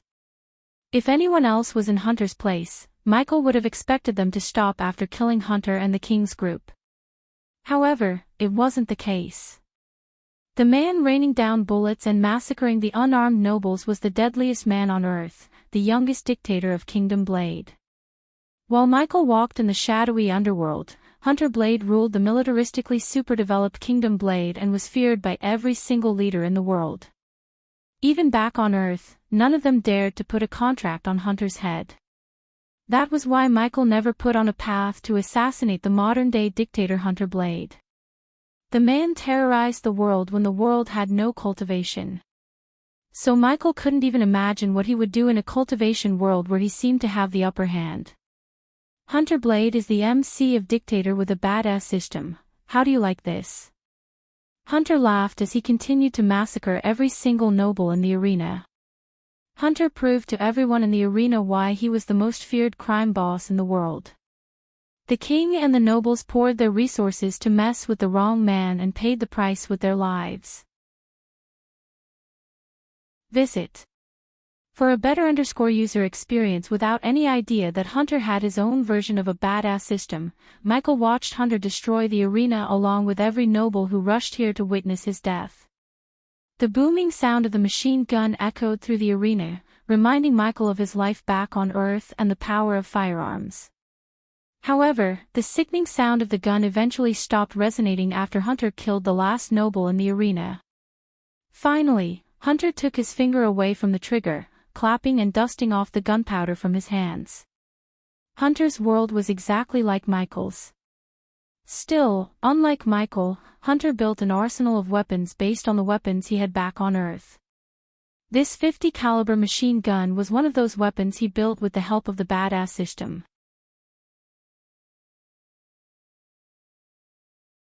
A few hours after Hunter massacred everyone in the arena, he vanished into thin air. He teleported himself with his throne, the dog, and the 50 caliber machine gun to the castle previously besieged by the other Hunter and his group. Luckily Michael hitched on his teleportation and arrived right at Hunter's room in the castle. Michael's room in the dark forest was gloomy, dark, and lit with crimson-red light. On the contrary, Hunter's room was lavish, brightly lit with a grandeur chandelier, and filled with fancy furniture, including the elegant round bed in the center. The golden curtains draped over the glass windows, preventing the beautiful view of the kingdom beneath the castle.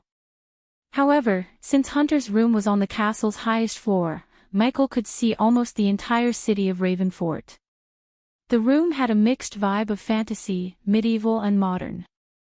The walls were painted charcoal black while the Victorian-era furniture gave off a certain charm to the room. In addition, there was also a large oak table and a throne behind the table just beside the fireplace. The fireplace lit the room with golden-orange light reflecting the armors, portraits of Hunter, and weapons hanging on the wall. At that moment, Michael would rather watch the city outside than Hunter's bed. Ah! Moaning sounds echoed through the air as Michael avoided turning his gaze towards the golden-haired woman on top of Hunter. It wasn't that Michael had never been with a woman, but he felt uncomfortable looking at someone else making love. Although Michael could not block the sounds from reaching his ears, he focused on various weapons and parchment on the oak table to get some sense of the universe. Michael still hadn't figured out why he was in Hunter's universe. Thus, he was trying to get some information to answer his question. While reading the parchments on the table, Michael came across the word astral energy several times. It was apparent to Michael that this universe contained astral energy just like they had arch energy. Comparing to see which energy was more powerful was borderline pointless. Hence, Michael focused more on if he could find anything related to the queen or the key. Meanwhile, the moaning sound started to get louder and louder to the point it annoyed Michael. Fortunately, several minutes later, the girl stopped moaning and finally fell beside Hunter. Wow, that was great, Ayano, Hunter panted as the girl breathed heavily. For a few moments, the girl couldn't utter any words. Just by hearing her heavy breaths, one could tell how exhausted she was. After the intense love-making, no one would blame her for being exhausted. You didn't tell me where you put the prisoners, Hunter. Ayano, the golden-haired beauty who currently laid beside Hunter half-naked under the blanket asked, "Is this your version of pillow talk?" Hunter smiled. Hunter's words made Michael chuckle a bit. Just a few hours ago, Hunter massacred hundreds of people without showing a shred of mercy. Anyone else in his shoes would have at least shown some remorse or some kind of feelings. But, instead, Hunter came back to his room and made love to Ayano. He even killed a king without thinking about the consequences. However, Michael had a feeling that Hunter planned everything from the beginning. Visit. For the best no_vel_read_ng experience. Unlike the other Hunter thought, they were not trapping Hunter but Hunter was trapping them, including the king. Michael didn't blame Hunter though, because those nobles and the king were there to execute him. The other Hunter was literally planning to loot Hunter's castle and bed the girls in the castle. So they were not saints who didn't deserve death. It was only that Michael would have chosen an elegant way to kill them all or killed only a few prominent figures such as the king to make a statement. That was Michael's style. Hunter, on the other hand, preferred to root out his enemies no matter the cost. After reading the parchments on the table, Michael learned that Hunter may be looking to build a criminal empire spanning the entire world. He's creating a criminal underworld, Michael said to himself. Apparently, many of the parchments contained logs, information about underground pathways, and a list of criminals and corrupt officials in each kingdom. I just want to see who dared to siege my prince. Ayano cuddled Hunter and played with his raven black hair. Is that so? Hunter asked with a gentle smile on his face. When he smiled, Hunter looked so gentle and kind. No one would believe it if one said he just massacred hundreds of people in cold blood. Ayano nodded as she rested her head on Hunter's chiseled chest. Did you know they sent Hunter to hunt the hunter? Hunter was amused, recalling how he killed one of the best soldiers Sentinel Prime had. Really? Ayano quickly raised her head to look Hunter directly in his blue eyes. Yep, where are they? I mean, where did you put them? Ayano seemed weirdly interested in where Hunter sent his prisoners. In fact, Michael also wondered what happened to the flying man of war ship and who was Hunter's inside man within Dictator Hunter's organization. There is a snake among us, Ayano. Hunter's voice turned grave. Snake? Among us? What makes you say that, Hunter? As the girl was expecting an answer from Hunter, he rolled to the side and picked up the bottle of wine from the table beside the bed. Then, Hunter chugged the wine down his throat without even using a mug. He finished the entire bottle in a couple of seconds. Traitors are more dangerous than enemies, Ayano, Hunter said, showing no emotion in his voice. Visit. For a better user experience, I love treason, but damn I hate traitors, Hunter growled. Aw, look at me. Suddenly, Hunter slapped his forehead playfully. You asked me where I put Hunter and his group, right? Ayano nodded as Hunter rolled to the side yet again. This time, he grabbed a vial with blood inside from under the bed. Hunter tossed the vial to Ayano as she grabbed the vial and looked bewildered. That's what's left of Hunter. Hunter rubbed his chin. It might be that dwarf or the orc. Fuck it, this was all I found at where I killed him. Michael finally couldn't keep his eyes on the table as he looked up at Ayano and Hunter. Though the latter looked calm and showed a smirky smile, Ayano looked pale and flabbergasted like she had seen a ghost. This.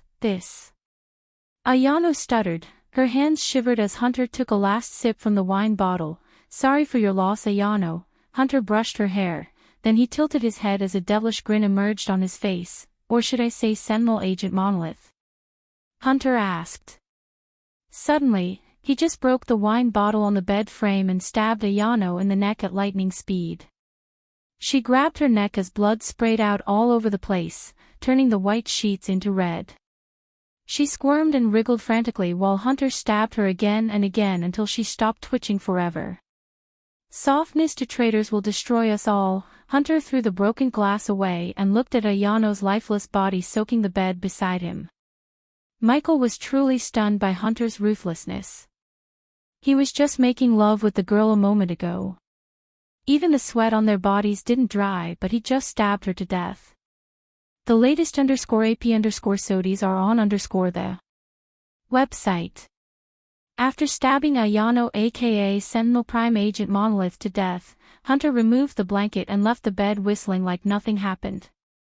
He grabbed a white towel, swiped his face, and flicked his wrist as all the blood on his just vanished. While Hunter was putting on some clothes, Michael floated towards the girl inside. Of course, Michael didn't feel sympathy for the girl since she was actually working for the other Hunter organization and disabled the defenses. Unfortunately, she played a deadly game and lost it. When dealing with a man like Hunter, one must be utmost cautious. As a dictator, Hunter faced death threats and assassination attempts on his life on a daily basis. As a result, he gained the skill to read people and spot traitors in a few seconds. How did he end up here? Did he die and transmigrate to this world with a system? The mere thought of Hunter having a system sent chills running through his spine. The last thing this universe needed was a killing maniac like Hunter to have a system. No host. Hunter does not have a system. The system surprised Michael by answering him all of a sudden. Michael sighed in relief as Hunter finally finished putting on his black robes. I look good. Hunter stood before a mirror, combing his hair to make it look perfect. He then moved on to adjusting his coat and shirt and brushed away the dust off his black coat. After everything was said and done, Hunter went to his seat behind the oak table. But instead of sitting, he pulled aside the curtains, revealing the city sparkling under the night sky outside. You can stop looking at the naked girl now. Michael was stunned, hearing Hunter's words. For a few moments, Michael looked around to see if he was talking to someone else. Being in soul form doesn't mean no one can see you, Hunter said without even turning around. His gaze was still locked on the neon city he created. System, can he see me? It seems so. The system's voice trailed off. The moment something goes wrong, do whatever you need and teleport me to safety, Michael ordered the system before slowly floating towards the table. Visit. For the best no_vel_read_ng experience.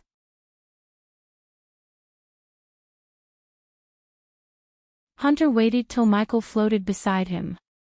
Yes, I can see you, Hunter calmly said to Michael when he arrived at his side. Hunter looked at the city before him and talked to Michael. Michael was still in shock at how the heck Hunter could see him. He asked the system only to receive no answers from it. Isn't it beautiful? Hunter asked Michael, looking at the neon city before him. It took me years to create this place.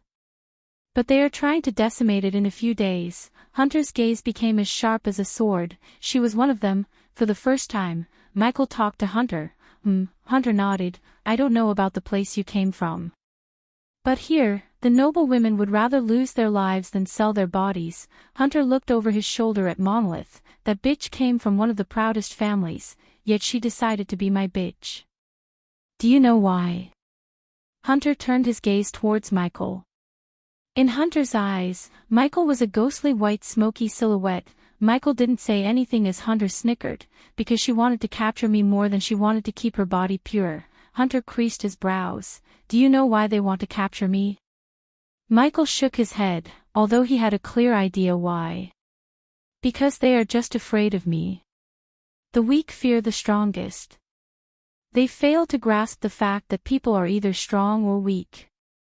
The strong rule and the weak die. You are right, except, Michael looked at Monolith's lifeless body for a second before turning his gaze back to Hunter. The strong don't let others play them. Ha ha ha ha. Hunter surprisingly burst into laughter. You think I just realized that bitch was a snake? TSK TSK TSK. Hunter shook his head with a devilish grin. The moment she stepped into my circle, I knew all about her history. She just thought she was playing me. I created that illusion around her. This time Michael was indeed slightly surprised. Then why? Michael's voice trailed off as Hunter chuckled again. Visit. For the best no_vel_read_ng experience, you want to know why I didn't kill her, right? Michael nodded. First of all, I fed the Sentinel Prime with phony information through her. Besides, what was the rush? The sex was so great, Hunter shrugged. You don't feed a cattle to crown but to slaughter. After hearing Hunter, Michael did feel pity for the girl. However, Hunter was apparently using her from the beginning without realizing that she was just a lamb waiting to be slaughtered. If the same thing happened to Michael as the Guardian Guild sent a spy to him, he would have killed the spy. However, Hunter was ruthless and evil enough to bed them, feed them with phony information, and finally slaughter them in the bed with a broken bottle. Enough of me. Tell me, why are you here? You looking for something? Hunter asked Michael. Michael was just about to make up a story when Hunter surprised Michael yet again. You're searching for the key.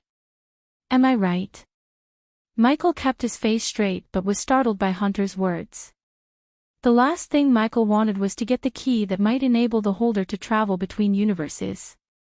If you worry about what I would do if I had the key, don't bother. Instead, worry about what she would have if she got her hands on the key. Michael heard Hunter's voice turn grave and saw the calmness on his face gradually disappears. The Queen, Michael said as Hunter nodded. How did you know everything? Michael couldn't help asking Hunter, who seemed to know a hell of a lot more than him. You are not the only one who traveled to other universes, Ghost.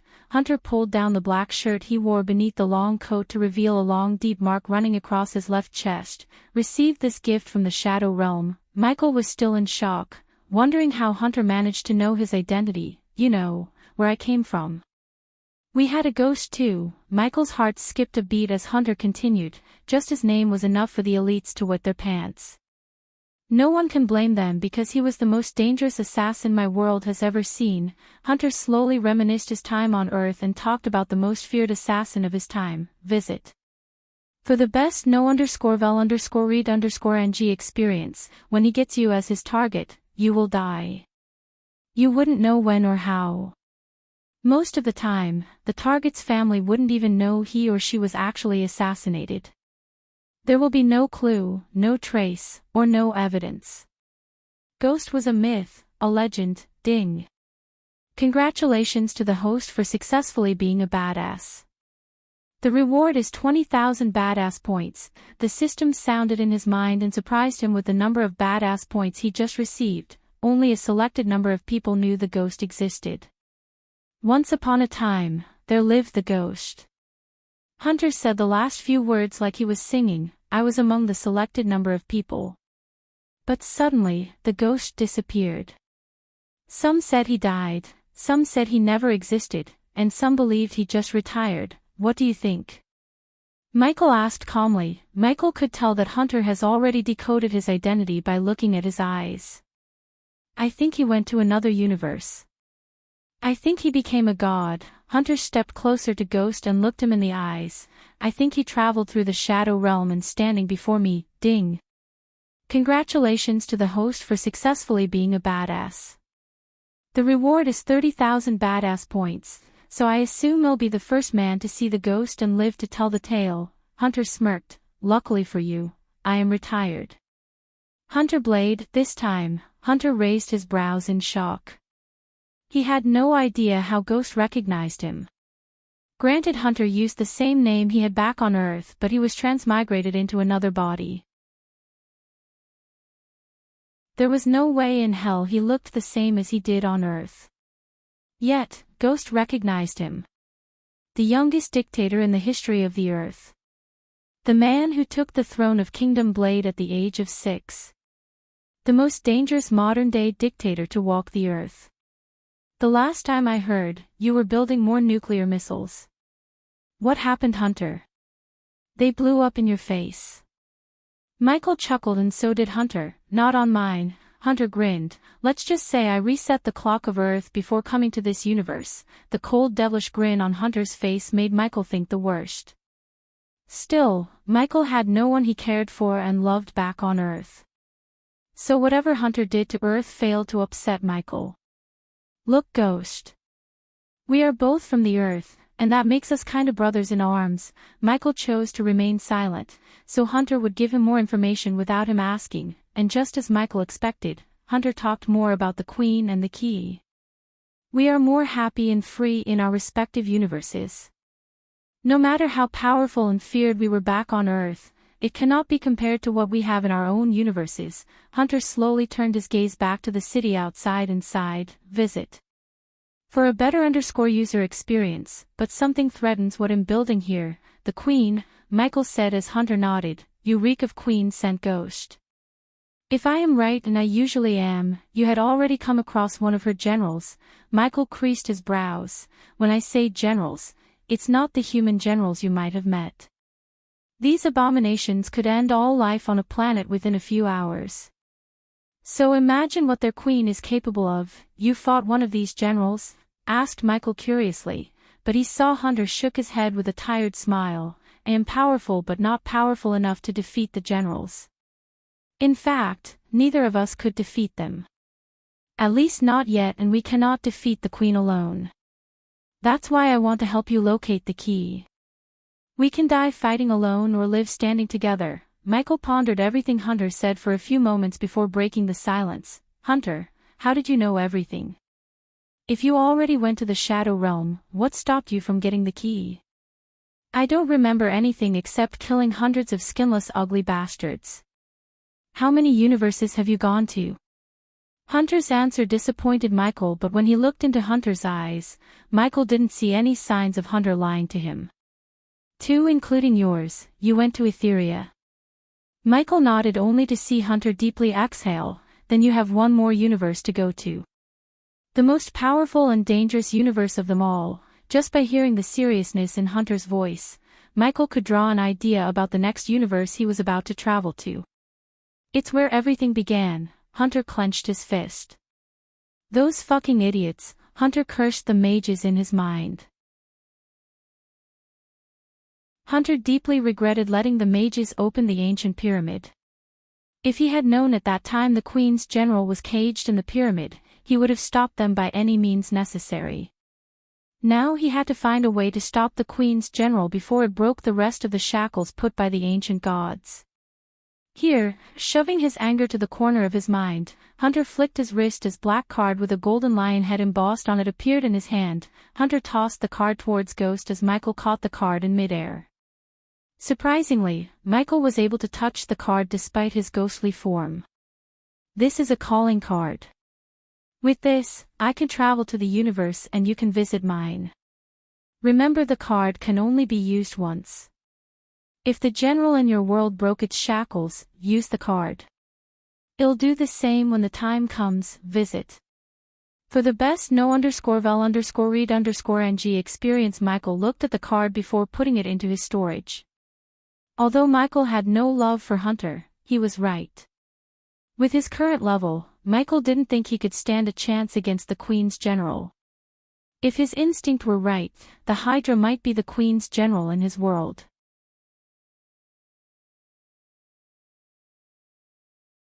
Michael wondered where Hunter got the card that enabled them to travel between universes. However, he received nothing but a smile when Michael asked about the card's origin. It had become apparent to Michael that Hunter holds secrets of his own, just like himself. The next universe, tell me about it, Michael asked Hunter. Like I said, it's where everything began. At least that's what I learned in the Shadow Realm, said Hunter. You have a mark bearer with you in Shadow Realm? Hunter asked Michael. Michael nodded. Obviously, Hunter also had someone who had a rune just like the rune on Sabrina's hand.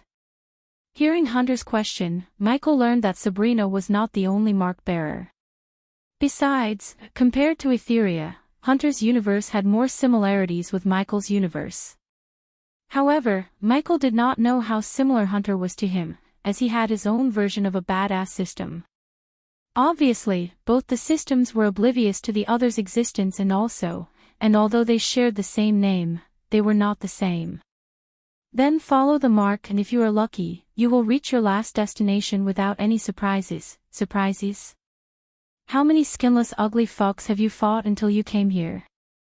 Hunter answered Michael with a question. 48, Hunter smiled, shaking his head. You are lucky indeed. I fought hundreds or thousands of them. Back then, the place was swarming with the Queen's minions. So I guess I drove them to near extinction. He, Hunter chuckled. Now Michael slowly grasped why the Queen was so pissed at Hunter.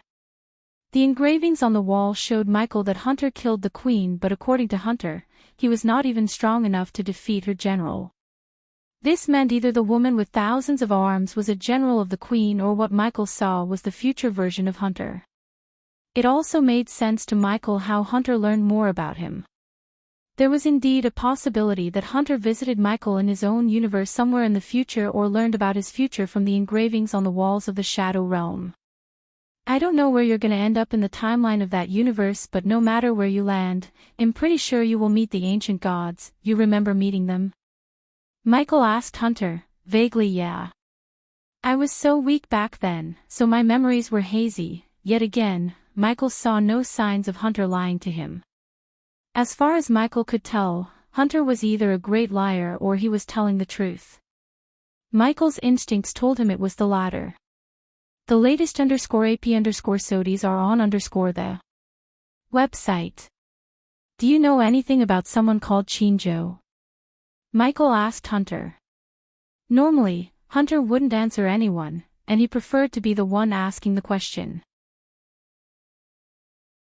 However, Hunter made an exception for Michael because he needed Michael's help in defeating the general and the queen once the queen waged war against his universe. It was not that Hunter couldn't fight her alone, as Hunter had the badass system with his side. But Hunter wanted to raise his odds of winning against the queen. Hunter wasn't building a criminal empire from the ground up and creating a shadow organization just to die fighting the queen for the greater good. Just like Michael, Hunter also wanted to live his immortal life to the fullest. The only difference between Michael and Hunter was the path they chose to achieve their goals. If Michael had Guardian Guild and Sky Hall, Hunter had Sentinel Primes and his own set of problems. To be honest, Hunter's life was more exciting than Michael's because Hunter chose a high-risk high-reward approach while Michael played safe like the hitman he was. Never heard of her, Hunter shrugged. Where was I? Yeah, the ancient gods. Hunter closed his eyes for a moment to recall everything he could about the ancient gods and their universe. When I met them, they were in the middle of a war and a long time away from reaching godhood. Who knows? You might meet them at the point they are already ancient gods. As Michael listened to Hunter, he felt a gentle sucking force from above. Shit, my time to leave this place is nearing. Michael took a long deep breath. Well, good luck dealing with your shit, ghost. I wish we never meet again, but I have a feeling fate will bring us together one last time. Hunter sighed. I'm kinda disappointed we never get to meet each other back on Earth. You know about my track record, right? If anyone put on a contract on you, you wouldn't have reached this universe. Michael grinned, and to Michael's surprise, Hunter too laughed. Maybe. But have you ever thought why no one put a contract on my head? Michi remained silent as Hunter's trademark evil grin emerged on his face. Because I killed everyone who tried to do that. Michael felt the suction was getting stronger and stronger. On the other hand, Hunter sensed the distortion in the space around him. Well, meet again, Dark Mage. Michael gave Hunter a two-finger salute playfully. I have no idea what you're talking about. Hunter shrugged. Remember, we need him to defeat the queen. Visit. For the best no_vel_read_ng experience. What? Michael's figure was slowly diapering out of Hunter's view as the vortex sucked in Michael. We need him to defeat the queen. Hunter raised his voice. Who? Michael shouted back, looking at Hunter's figure rapidly growing smaller and smaller. Dawn. Unfortunately, Michael didn't hear the name clearly and had already disappeared out of Hunter's sight. Finally, Michael's vision turned dark once again. When he visited Etheria and met Draven, Michael brought back the idea of a new device. Although the shield would boost his defense to the next level during close combat battle, it wasn't as valuable as the information Michael received from Hunter. Information was wealth. The more information he had on the Queen and her army, the easier it would be for him to devise a plan to defeat her in the future. Everything was pitch black around him until he saw the familiar light at the end. After several minutes, Michael's soul was tossed out of the crack right back into his physical body. As soon as he settled into his body, Michael injected himself with one large dose of healing potion and a few others to prevent himself from vomiting blood. What was that? He looked over his shoulder to see Sabrina cautiously approaching him. They didn't feel the tremor anymore, fortunately. Still, the demonic cry Sabrina heard freaked her out. No idea, Michael lied because Sabrina had no need to know about the other universes and what he learned in Etheria and Hunter's universe. The sooner we find the key, the better, Michael said. For Michael, it felt like he had gone for hours. However, not even a couple of seconds passed in the shadow realm. Hence, Sabrina didn't feel anything weird except he looked a little pale in her eyes. Let's go. Michael stretched his arms, cracked his neck, and walked forward, following the way Sabrina's runes showed him. You heard that voice right? It was yelling the name Hunter. This place is creepy as hell, Sabrina said while walking beside Michael. She looked around, expecting trouble. But luckily, they found none. There are so many mysteries in the world, Sabrina. I let the authorities deal with them however they see fit. I have enough things on my plate. Sabrina wasn't surprised by Michael's answer. Ghost was the only one with the least enemies and the least adventurous life among all the prodigies and youngsters in Noah's generation. The royal news called him the most peaceful and boring prodigy. Michael read the news and didn't give a damn about them or blame them. But, to the outside world, he did lead a boring life unlike Noah or any other prodigies. He avoided making enemies, meddling in others' affairs, and preferred to mind his own business. However, the people who called him boring had no idea about Michael's adventurous secret life. Speaking of plates. Mother wanted to invite you for a family dinner when I last visited home. Visit. For the best no_vel_read_ng experience, really. Michael was taken aback by surprise. This was before or after the tournament. After. No one blames you for what you did. If anyone should be blamed, it's Andrews and the king for making weird decisions. I don't think she will feel the same now, Michael calmly said as Sabrina felt something was up. What happened? Nothing. I just killed King Bredia's royal guards and threatened to kill him in front of his daughter and several nobles. Sabrina's mind went blank for a couple of moments. Considering she was in the cage when Michael slaughtered King Bredia's men and threatened to kill him, she didn't know what had happened recently. I kinda expected that. Michael turned his head to the side, being surprised by Sabrina. You expected it? Sabrina bobbed her head up and down. Yes. After the tournament, I visited Princess Catherine. At that time, King Bredia was talking with some merchants. Accidentally I went into the room and heard him asking the merchants to stop visiting Bradford. I knew it was only a matter of time before you hear the news and pay the king a visit. I hope he learned his lesson, Michael calmly said. I avoid massacres. That doesn't mean I can't do it. Michael's words may have sounded calm, but she sensed the cold murderous intent behind his each and every word. She did not doubt in her heart that if King Bredia messed with Ghost again, the latter would slaughter his entire army along with him. How he fought and killed the vampires showed her how powerful he was. His mysterious cultivation stage made him more dangerous. Whoosh! Michael and Sabrina walked in silence for a few minutes until they heard a rustling sound coming from behind. They both quickly jerked around but saw nothing. Whoosh! Yet again, they heard the rustling sound, but this time, it was louder than before. Growling, something growled as Michael sensed the slight tremor beneath his feet. The slight tremor soon increased to the point Michael and Sabrina took off from the ground for a few meters. Only then did they see a red pair of glow in the sky above them. The latest _AP_SODIES are on _the website.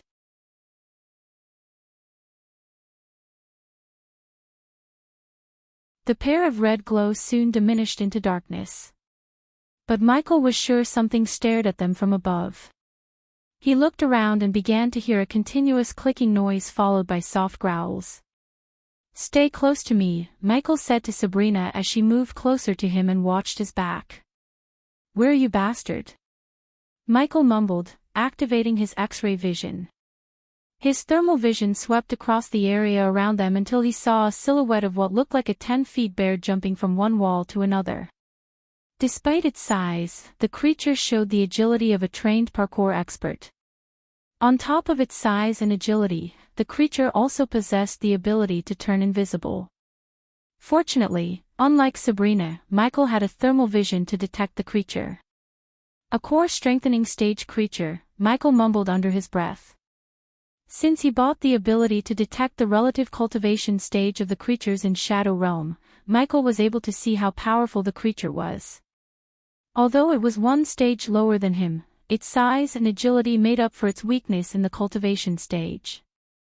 As Michael followed the creature's movements, Sabrina saw a blue dot on Michael's chest. Michael already noticed the creature taking aim at him, but before he could react, Sabrina pushed him aside out of the blue laser line. It felt like the predator was hunting him.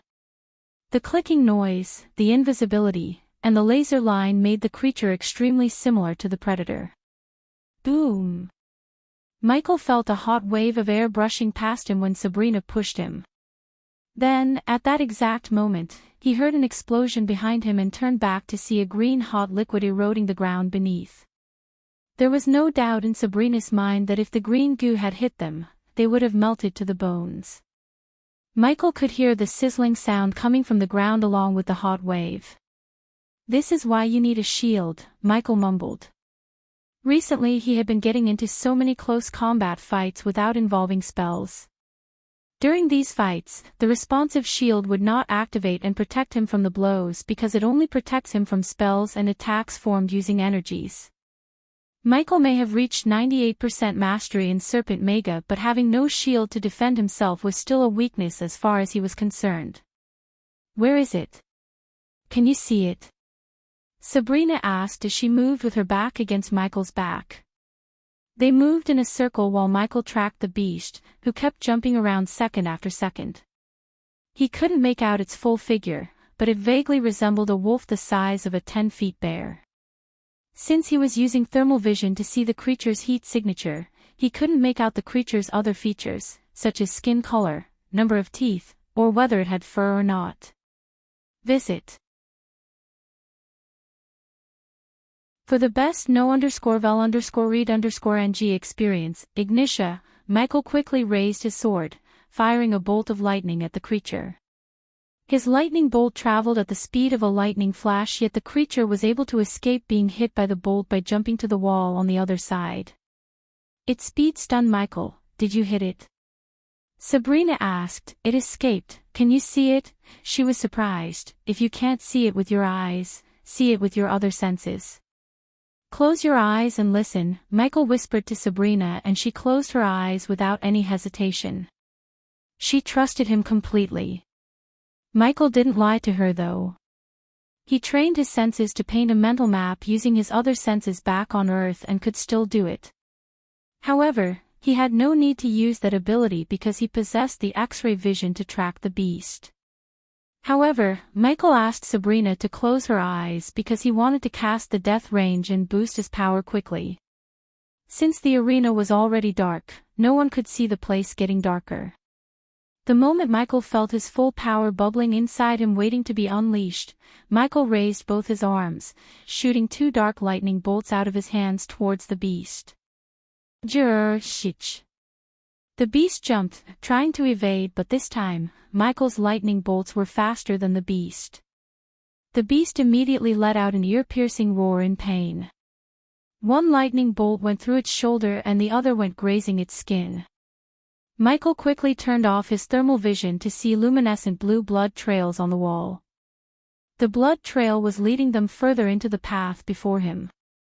The blood was the first colorful thing he had seen in the Shadow Realms so far. Until now, everything else looked black and white. "You hit it," Sabrina was a quick study. Hence, she could vaguely track the beast's movements when she closed her eyes and focused on the surroundings. After the beast roared, Sabrina abruptly opened her eyes to see the blood trail. If the beast dashed at him after being hit, Michael would have felt relieved. However, now he was concerned. The creature seemed to possess intelligence. Thus, it ran away instead of dumbly lunging at Michael. "Let's go.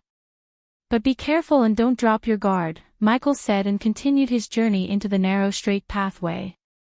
After walking for a few minutes, the blood trail disappeared, and everything became normal. Nonetheless, both of them stayed silent, focusing their senses.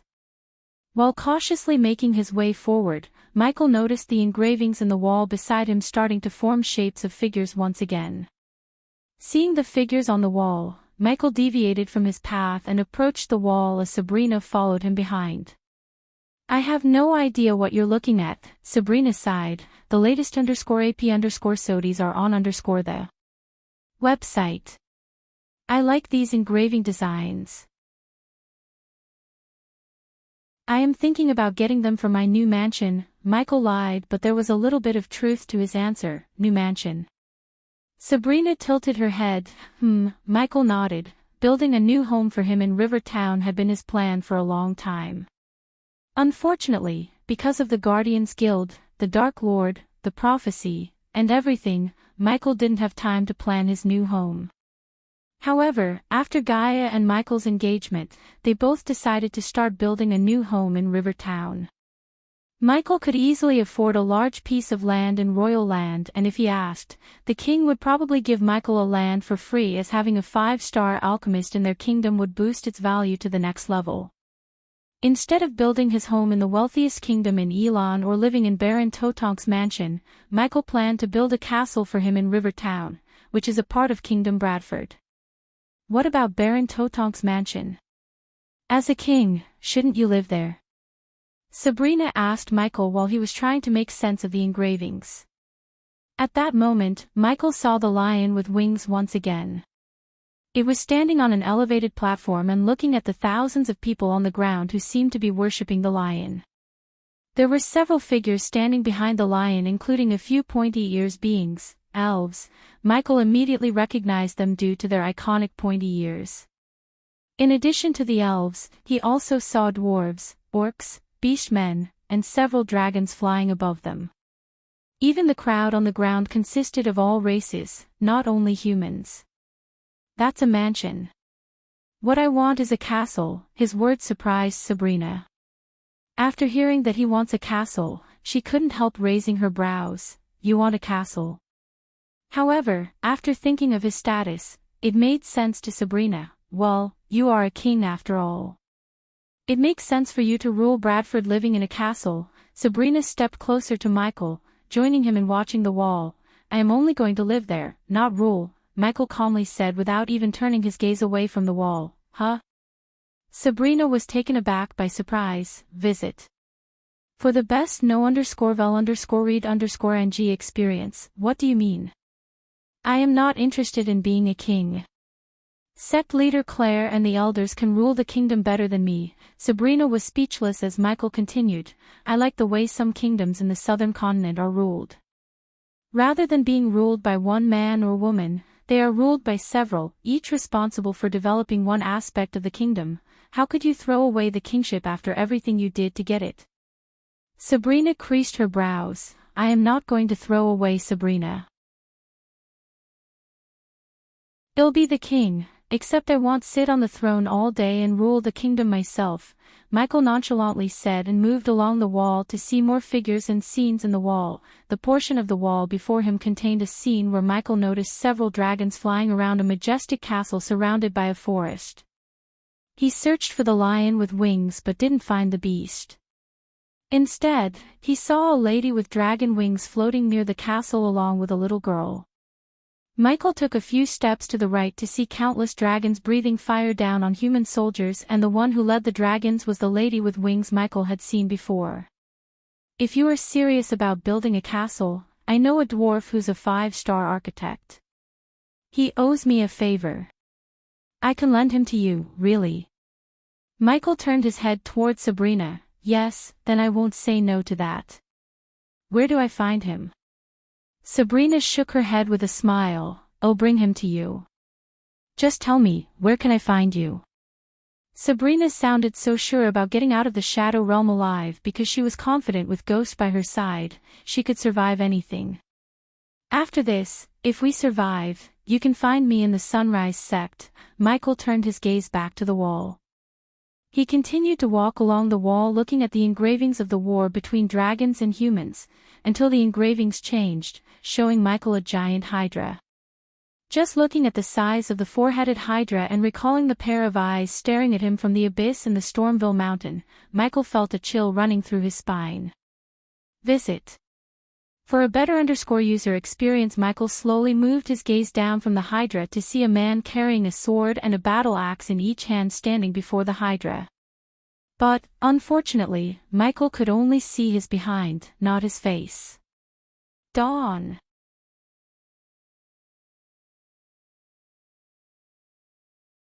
After an hour, the Guardians finished the funeral. Then, they left the graveyard except for Noah, Alicia, Zenali, Tanulia, and a blue-haired youngster with a tattoo of a tiny fish on the center of his forehead. Noah hadn't seen the youngster before and was certain the youngster wasn't a guardian. So Noah wondered why he was there. He looked so young in Noah's eyes. If Noah had to guess, he would say the youngster was 27 or 28 years old. Despite the heavy downpour, the youngster remained dry and kept a calming smile on his face.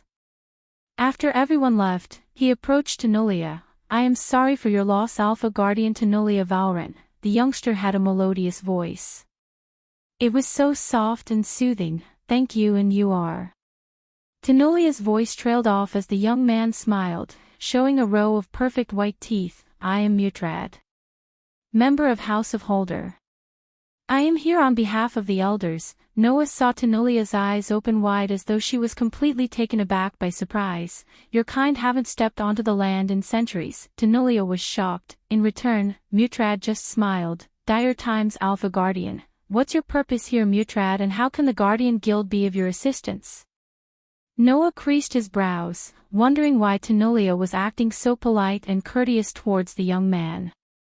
He had never seen Tanulia like this.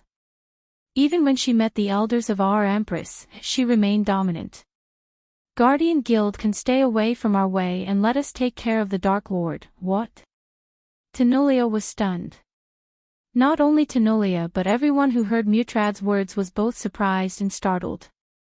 Mutrad's smile was still on his face, and although he looked friendly with the smile on his face, Noah sensed the dominance in his words. No offense, Mutrad, but your kind has no right to meddle in our affairs. Tanulia's voice became cold. It's no longer your affair. Mutrad flicked his wrist as a golden parchment materialized in his hand. Read Clause 88. Mutrad handed over the parchment to Tanulia. While she was eyeing the contents, Mutrad began to recite what was on Clause 88. Visit. For the best no_vel_read_ng experience, House of Holder will have any and all rights to operate in any continents under Guardian Guild. Therefore, when they fail to protect a member of House of Holder, Noah had a bad feeling in his gut listening to Mutrad. Additionally, the House of Holder is allowed to use any and all of its resources to neutralize the threat and avenge the deceased however it sees fit. Tanulia could see each and every word on the parchment as Mutrad continued. The Guardian Guild will provide any and all assistance the House of Holder requires. In case the House of Holder requests the Guardian Guild to remove themselves from the investigation, they must agree. Mutrad's gaze swept across everyone standing in the graveyard. He stopped reciting the contents for a moment to build silence and let his words sink into their brains. In case of Party A, the Guardian Guild failed to comply to the clause, House of Holder and 3 halls of the proud sea folk race has all the right to wage war on Party A and use any and all resources available to them. When Mutrad finished his last words, Tanulia looked flustered. Her hands slightly trembled. Peyton is a guardian, not a member of House of Holder, Tanulia growled. Yet again, Mutrad flicked his wrist, taking out another golden parchment. When Peyton Colwyn went missing, Stefan Colwyn requested Peyton to be admitted into House of Holder. This is the confirmation of her membership. Tanulia snatched the parchment from Mutrad's hand and opened it to see the truth about Peyton's membership in the House of Holder. Tanulia couldn't believe her eyes.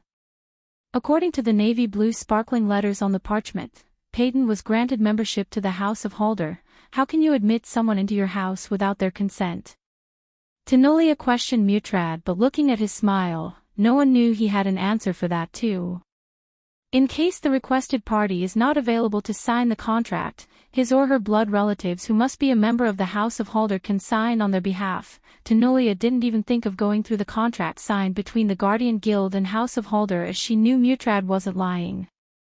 Stephen Colwyn signed the contract on Peyton Colwyn's behalf. Tenolia looked at the parchment to see Stephen's signature on the contract.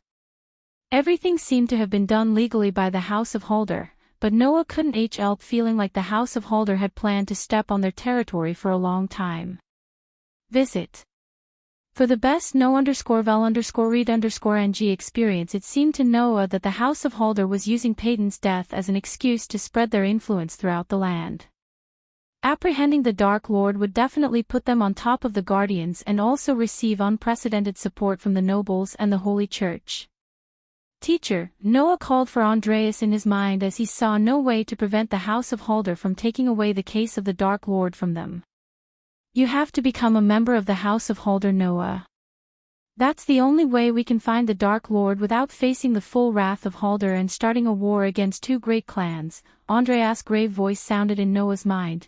We will give you a week of time to hand over everything you have on the Dark Lord and sort out your affairs. Mutrad waved as the two parchments disappeared from Tenolia's hands. I assume we will get your full consent, Alpha Guardian. Tenolia burned in anger as she felt like chopping Mutrad to pieces. But deep down she knew he was just a messenger. The last thing she needed was to cause a war between the Guardian Guild and the House of Holder. Hence, she had no way but to accept their terms. Yes, you will, Tenolia nodded. Wonderful. Mutrad clapped his hands together excitedly before ascending to the sky. But unfortunately, the Guardians could only stare at Mutrad disappear into the dark clouds in a few moments. When he finally disappeared from their sight, Noah turned his gaze to Tenolia. He didn't utter any words, but Tenolia could see the disappointment in his eyes. You think it's my fault? Tenolia asked, looking at Noah's expressionless face. Noah remained silent. We can't let them bully us. Peyton is a guardian. I don't care what they say. Sonali stomped the ground like a kid throwing a temper tantrum. Still, Noah remained silent. His silence irked Tenolia more than anything. After all, she couldn't bear the thought of disappointing the future Supreme Guardian.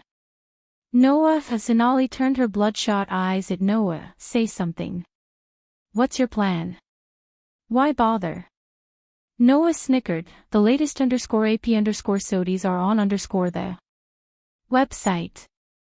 I am not the one running the show here. We should follow our Alpha Guardian's lead. Noah was so disappointed in both Sonali and Tenolia to the point he didn't even want to talk to them. He might be the god of light, but even he had his limits. To be honest, Noah didn't want to blame anyone, but deep down, he couldn't help blaming Tenolia.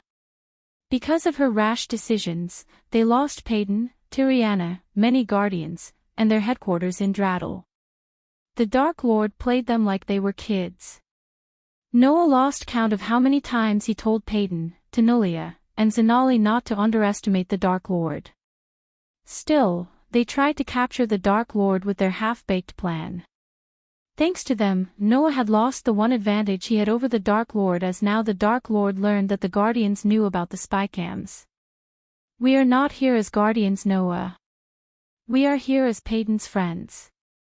You can speak your mind, Tenolia sighed. You want me to speak my mind? Noah slowly walked toward Peyton's grave. One of the best is lying under 6 feet. The gravediggers are digging 50+ graves out there as we speak. The House of Holder is pushing us aside. And last but not least, the Dark Lord learned that we know about the spiders in your ship. So next time, he will come up with a new way to spy on us and we won't have a clue. Sonali saw Noah losing his calmness for the first time. Suddenly, Noah slapped himself on the forehead. Pardon my mistake. There won't be a next time. Because we are not the one dealing with the Dark Lord anymore. Although Noah didn't raise his voice, his anger was apparent to everyone. Tenolia was speechless as Noah took a deep breath and brushed Peyton's headstone gently. Meanwhile, Tenolia was shivering inside what Noah might do if he knew that Sabrina was taken hostage by the vampires and it was a part of her plan to get the key first. Only Kat knew about Sabrina's whereabouts except for Tenolia. But she had no idea Kat was coming to her bearing serious bad news about Sabrina. After his outburst, Noah felt kinda bad. So he turned his gaze back to Tenolia, but when he saw Tenolia's silence and the deep concern within her eyes, he frowned. Do you have something to share, Alpha Guardian?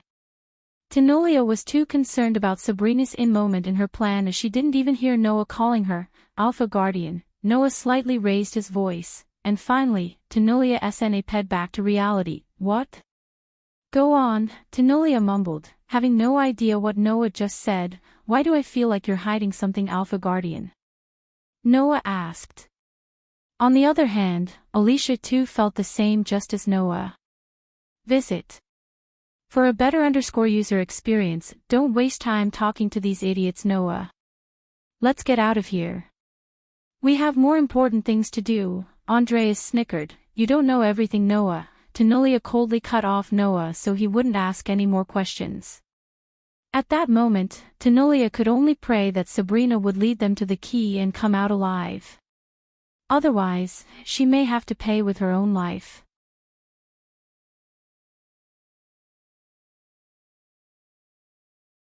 Meanwhile, Michael was walking along the walls of the dungeon with Sabrina. He was certain that he would meet the lion with wings and the youngster who carried a sword and a battle axe. Dawn, Michael recalled the name echoed through the walls a few moments ago. The demonic voice never sounded so pissed off as when it shouted the name. According to Hunter, the last universe was the most dangerous one he had visited. Something told Michael that the journey was coming to an end. Thanks to Hunter, who wiped out the skinless creatures and the most powerful beings who guarded the Shadow Realm, Michael never faced any life-threatening battles. Michael was both grateful towards Hunter and furious at him for clearing the Shadow Realm. He could have earned hundreds of thousands of badass points by killing the skinless creatures. The question that currently drilled his head was whether the people of the next universe would see him or not. He had to plan for both scenarios. If size mattered, suddenly while they were walking forward, Michael heard an alluringly magnetic voice reverberate in the area. Elephant would be the king of the jungle. Did you hear that? Sabrina asked as Michael nodded. What are these voices? Where are they coming from?